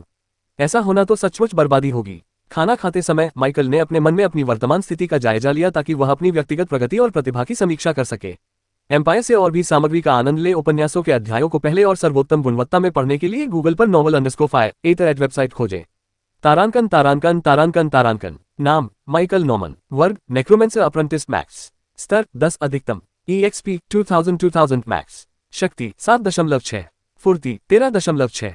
संविधान 9.2। खुफिया जानकारी 46। 3 विशेषता अंक 19। कौशल मरे हुए प्राणियों को बुलाना, मरे हुए प्राणियों को पुनर्जीवित करना, पता लगाना, बुनियादी निशाना लगाना, इंद्रियों को साझा करना। प्रतिभा अनंत विकास। Class skill contract slot 18/20। उपहार उत्पत्ति का चिन्ह। तारांकन तारांकन तारांकन तारांकन। प्रतिभा अनंत विकास। विकास अंक 38। विकसित होने योग्य लकी एंडेड रेडथॉर्न वुल्फ लेवल 18। अपर्याप्त विकास अंक विकसित किया जा सकता है। राजकुमार अमर हरा भेड़िया स्तर 17। पर्याप्त विकास अंक विकसित किया जा सकता है। अमर वन भेड़िया स्तर 6। पर्याप्त विकास अंक विकसित किया जा सकता है। हॉबगोब्लिन गोब्लिन लेवल 5। पर्याप्त विकास अंक विकसित किया जा सकता है। प्रतिभा अनंत विकास। विकास अंक 38। माइकल ने अपने स्टेटस विंडो में प्रदर्शित संचित विकास अंकों को देखते हुए बुदबुदाया। लगभग 1 घंटे में नशीली दवाओं के सेवन के एक और कष्टदायक सत्र को सहने के बाद ये संख्या अंततः 3 अंकों तक पहुंच जाएगी। उसने सोचा कि उस मुकाम तक पहुंचने के बाद क्या कुछ महत्वपूर्ण घटित होगा। अब तक मामलों की संख्या बढ़ने पर उन्हें कुछ भी महसूस नहीं हुआ था, लेकिन वे आशावादी बने रहे। अगर उसकी प्रतिभा में और अधिक बदलाव होते हैं और वे सकारात्मक होते हैं तो इसका मतलब और अधिक शक्ति होगी, और माइकल ये देखने के लिए उत्सुक था कि वह कितनी दूर तक जा सकता है। खाना खत्म करने के बाद माइकल ने सफाई की और बिस्तर पर लेटने की तैयारी की ताकि वह अपनी चेतना को उत्पत्ति की भूमि से जोड़ सके। जैसे ही वह ऐसा करने वाला था, उसके फोन में कंपन हुई, जिससे उसे एक नए संदेश की सूचना मिली। माइकल ने फोन उठाया और स्क्रीन पर नजर डाली। जब उसने देखा कि यह उसकी चाची की ओर से है तो उसके माथे से पसीने की एक बूंद लुढ़क गई।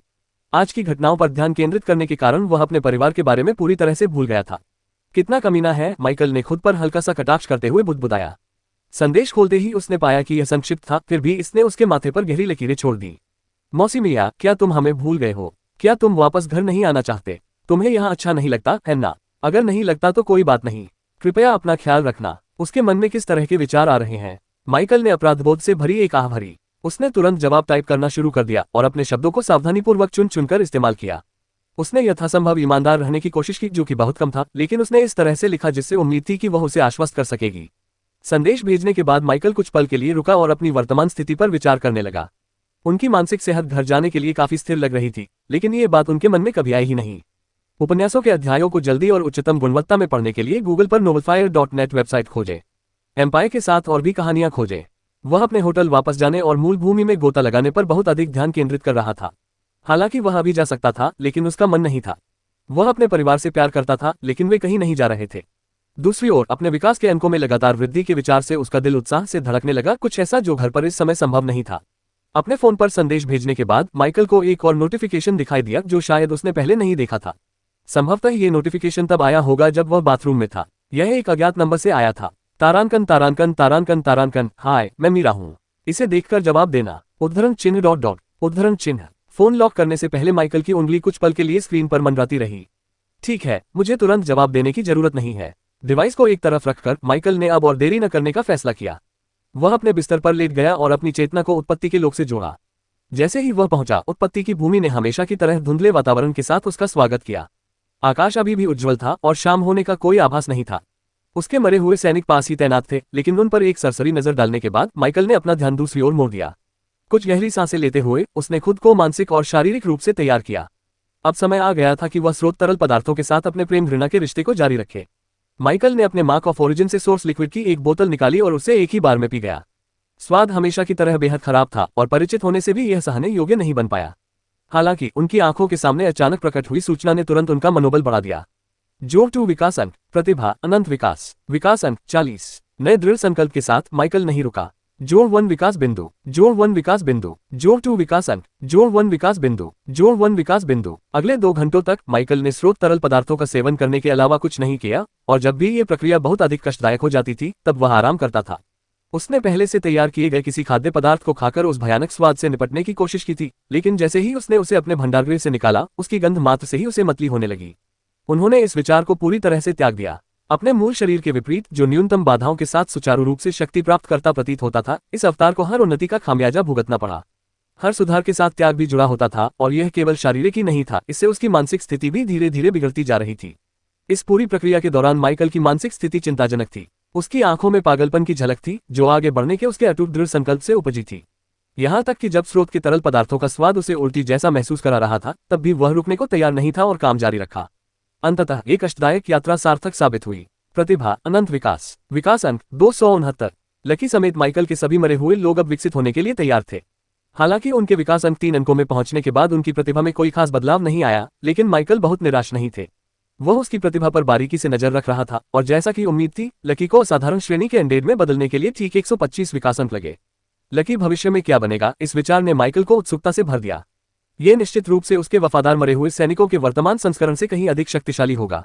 माइकल को जो बात उल्लेखनीय लगी वह ये थी कि उसके मरे हुए सैनिकों की बढ़ती ताकत के बावजूद वे कभी भी उस बिंदु तक नहीं पहुंचे थे जहां उन्हें अपनी पूरी ताकत लगानी पड़े। इसके लिए माइकल आभारी था और आशा करता था कि यह स्थिति वैसी ही बनी रहेगी। हालांकि जिस खंडहर की वह खोज कर रहा था, उसे देखते हुए एक ऐसी जगह जहां अतीत में दूसरे दर्जे के राक्षस दरवाजों की रखवाली करते थे, माइकल को संदेह था कि सदियों बाद भी उस पर विजय प्राप्त करने की प्रक्रिया आसान होगी। फिर भी उन्हें उम्मीद थी कि सभी देरी सार्थक साबित होगी। भले ही उसे अन्य जागृत व्यक्तियों द्वारा मूल्यवान माने जाने वाले खजाने न मिले, बल्कि आत्मा क्रिस्टल से भरी थैलियां मिले, माइकल के लिए ये खंडहर उसके जीवन का सबसे संतोषजनक अनुभव होगा। हालांकि यह एकमात्र खंडहर था जिसमें वह कभी गया था। अपने मरे हुए सैनिकों को विकसित करने के लिए उत्सुक होने के बावजूद माइकल ने पहले अपने खाली अनुबंधों को भरने का प्रयास करने का फैसला किया। लेवल 10 पर उसके पास 20 स्लॉट में से 2 खाली थे और उन्हें भरने की कोशिश करने के लिए 8 काले बंदरों के शव तैयार थे। हालांकि शवों की संख्या कम थी और इस बात की भी संभावना थी कि कोई भी सफल न हो पाए, फिर भी माइकल को कुछ हद तक भरोसा था। उसके पास मौजूद 18 मरे हुए प्राणियों को प्राप्त करने के लिए उसने लगभग 100 शवों पर अनडेड रिवाइवल का उपयोग किया था। तब से उनकी माना हेरफेर करने की क्षमता, अनुभव और कौशल की समझ में काफी सुधार हुआ था। उनकी कौशल दक्षता में लगातार वृद्धि इस प्रगति का प्रमाण थी। हालांकि माइकल को अनडेड समनिंग के बारे में अनडेड रिवाइवल की तुलना में कहीं कम भरोसा था। पहला विकल्प फिलहाल पूरी तरह से व्यर्थ था। अंत में माइकल सौभाग्यशाली रहा कि उसने अपने अनुबंध के सभी पदों को केवल 5 काले बंदरों से ही भर दिया। शेष 3 शवों का उपयोग अभी भी अनडेड रिवाइवल के लिए किया जा सकता है। एम्पायर पर नए अध्याय पढ़ें। माइकल ने फैसला किया कि पदोन्नति के बाद वह उनका उपयोग मरे हुए लोगों को बनाने के लिए सामग्री के रूप में करने का प्रयास करेगा। इसके अलावा उसने कल एसोसिएशन में उन गोब्लिन शवों को बेचने की योजना बनाई थी जिन्हें उसने अपने मूल चिन्ह में संग्रहित किया था। वे शव जो मरे हुए के रूप में पुनर्जीवित होने में विफल रहे थे और जिनका उपयोग अब नए मरे हुए बनाने के लिए नहीं किया जा सकता था, जब वह ये जांच करेगा कि रिसेप्शनिस्ट उसके लिए एक गुप्त प्रवेश सुरक्षित करने में कामयाब रही है या नहीं। अब माइकल के पास एक योजना थी। शुरू में अपने अनुबंध के स्लॉट भरने के बाद उसका इरादा अपने मरे हुए सैनिकों को विकसित करना शुरू करने का था, लेकिन फिर उसे कुछ महत्वपूर्ण याद आया। जितना ऊंचा रैंक होगा, अनडेड समनिंग कौशल के विफल होने की संभावना उतनी ही अधिक होगी। अगर माइकल ने अपने सभी अनडेड को रेयर रैंक में विकसित करने का फैसला किया, जिससे वे रैंक 1 पर पहुंच जाएंगे, तो अनडेड समनिंग का उपयोग करना बहुत मुश्किल हो जाएगा। शायद रैंक 1 पर पहुंचने के बाद वह इसे आजमा सकता है और उसके सभी मरे हुए साथियों और खुद के एक ही स्तर पर होने से शायद ये कोई बड़ी समस्या न हो। लेकिन अभी कम से कम कोशिश न करना बेकार लगता। मेरे पास अब 20 मरे हुए प्राणी हैं, लेकिन उनमें से केवल कुछ को ही पाताल लोक में बुलाया और हटाया जा सकता है। माइकल कुल 7 मरे हुओं को बुला सकता था, जिसका मतलब है कि उसे केवल 13 पर ही इस कौशल का उपयोग करना था। उन 2 काले बंदरों के अलावा उसके बाकी सभी मरे हुए सैनिक कमजोर थे। कुछ देर सोचने के बाद उसने एक फैसला लिया। मैं हर मरे हुए प्राणी के लिए 3 बार कोशिश करूंगा। अगर फिर भी सफलता नहीं मिली तो मुझे इसे तब तक के लिए स्थगित करना पड़ेगा जब तक मैं आगे नहीं बढ़ जाता। खैर, मुझे अपने सभी एट्रीब्यूट पॉइंट्स खर्च करने होंगे ताकि रैंक बढ़ने पर मेरे स्टैट्स को बढ़ाया जा सके। यहां तक कि महत्वहीन आंकड़ों में भी कम से कम 29% की वृद्धि होगी, इसलिए उन्नति से पहले आंकड़े जितने अधिक होंगे, उन्नति के बाद वे उतने ही मजबूत होंगे। हालांकि व्यक्तिगत जागृत व्यक्ति के आधार पर इसमें भिन्न भिन्न अंतर होंगे। इस प्रणाली में एट्रीब्यूट पॉइंट्स को बचाकर रखना समझदारी भरा कदम नहीं था। इसी बात को ध्यान में रखते हुए माइकल ने अपने अंक बांटना शुरू करने के लिए अपनी स्थिति की घोषणा की। शक्ति 7.6, फुर्ती 13.6, संविधान 9.2, खुफिया जानकारी 46, 3, विशेषता अंक 19।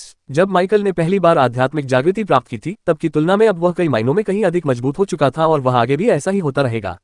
कुछ दिन पहले तक बुद्धि क्षमता बढ़ाना सरासर व्यर्थ था, लेकिन अब माइकल को इसे बढ़ाने में कोई समस्या नहीं लग रही थी, जिसका प्रमाण उसकी दूसरी सबसे महत्वपूर्ण क्षमता चपलता एजिलिटी का बुद्धिमत्ता से काफी आगे निकल जाना था, जबकि पहले ऐसा लग रहा था कि चपलता बुद्धिमत्ता को पीछे छोड़ देगी।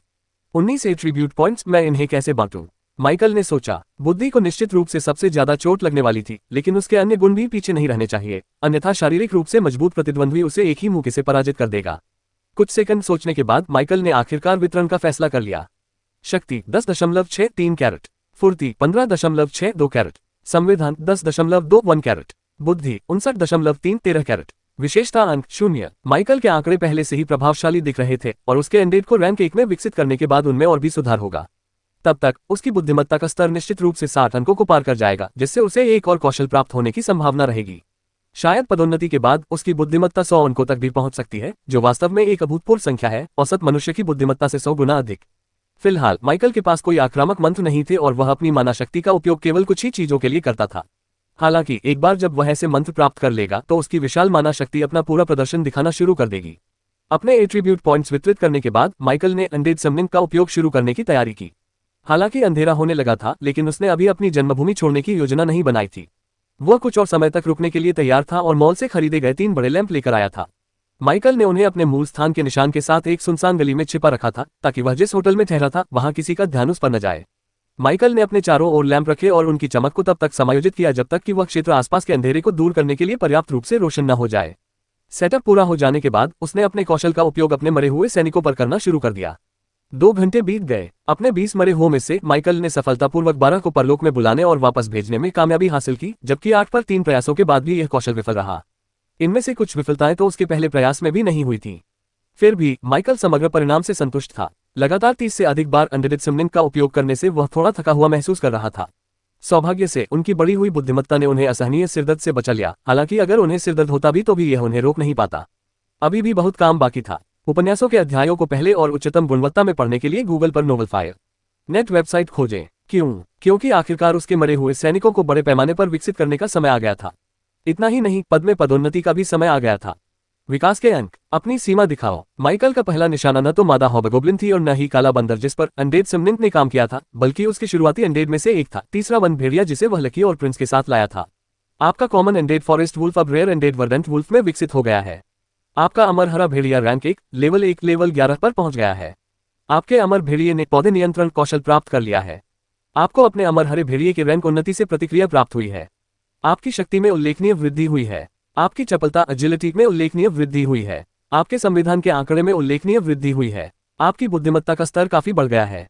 तारांकन तारांकन तारांकन तारांकन नेक्रोमेंसर क्लास एडवांसमेंट रूट, अवर्गीकृत नेक्रोमेंसर अप्रेंटिस स्तर 110, रैंक 1 कुशल नेक्रोमेंसर स्तर 11-25, रैंक 2 तीसरा स्थान, प्रश्नवाचक चिन्ह प्रश्नवाचक चिन्ह प्रश्नवाचक चिन्ह प्रश्नवाचक चिन्ह, तारांकन तारांकन तारांकन तारांकन, विकास मार्ग, वन भेड़िया सामान्य श्रेणी 1-3 सितारे, हरा भरा भेड़िया दुर्लभ श्रेणी 1 तारा प्रजाति, रेड थॉर्न वुल्फ दुर्लभ श्रेणी 3 सितारा प्रजाति, प्रश्नवाचक चिन्ह प्रश्नवाचक चिन्ह प्रश्नवाचक चिन्ह प्रश्नवाचक चिन्ह प्रश्नवाचक चिन्ह प्रश्नवाचक चिन्ह, गोब्लिन सामान्य श्रेणी 1 सितारा राक्षस, हॉबगोब्लिन सामान्य श्रेणी 3 सितारा राक्षस, प्रश्नवाचक चिन्ह प्रश्नवाचक चिन्ह प्रश्नवाचक चिन्ह प्रश्नवाचक चिन्ह प्रश्नवाचक चिन्ह प्रश्नवाचक चिन्ह प्रश्नवाचक चिन्ह, hash hash hash hash AN, आप लोगों को क्या लगता है कि माइकल अपने इवोल्यूशन पॉइंट्स का इस्तेमाल करने के बाद कितना शक्तिशाली हो जाएगा?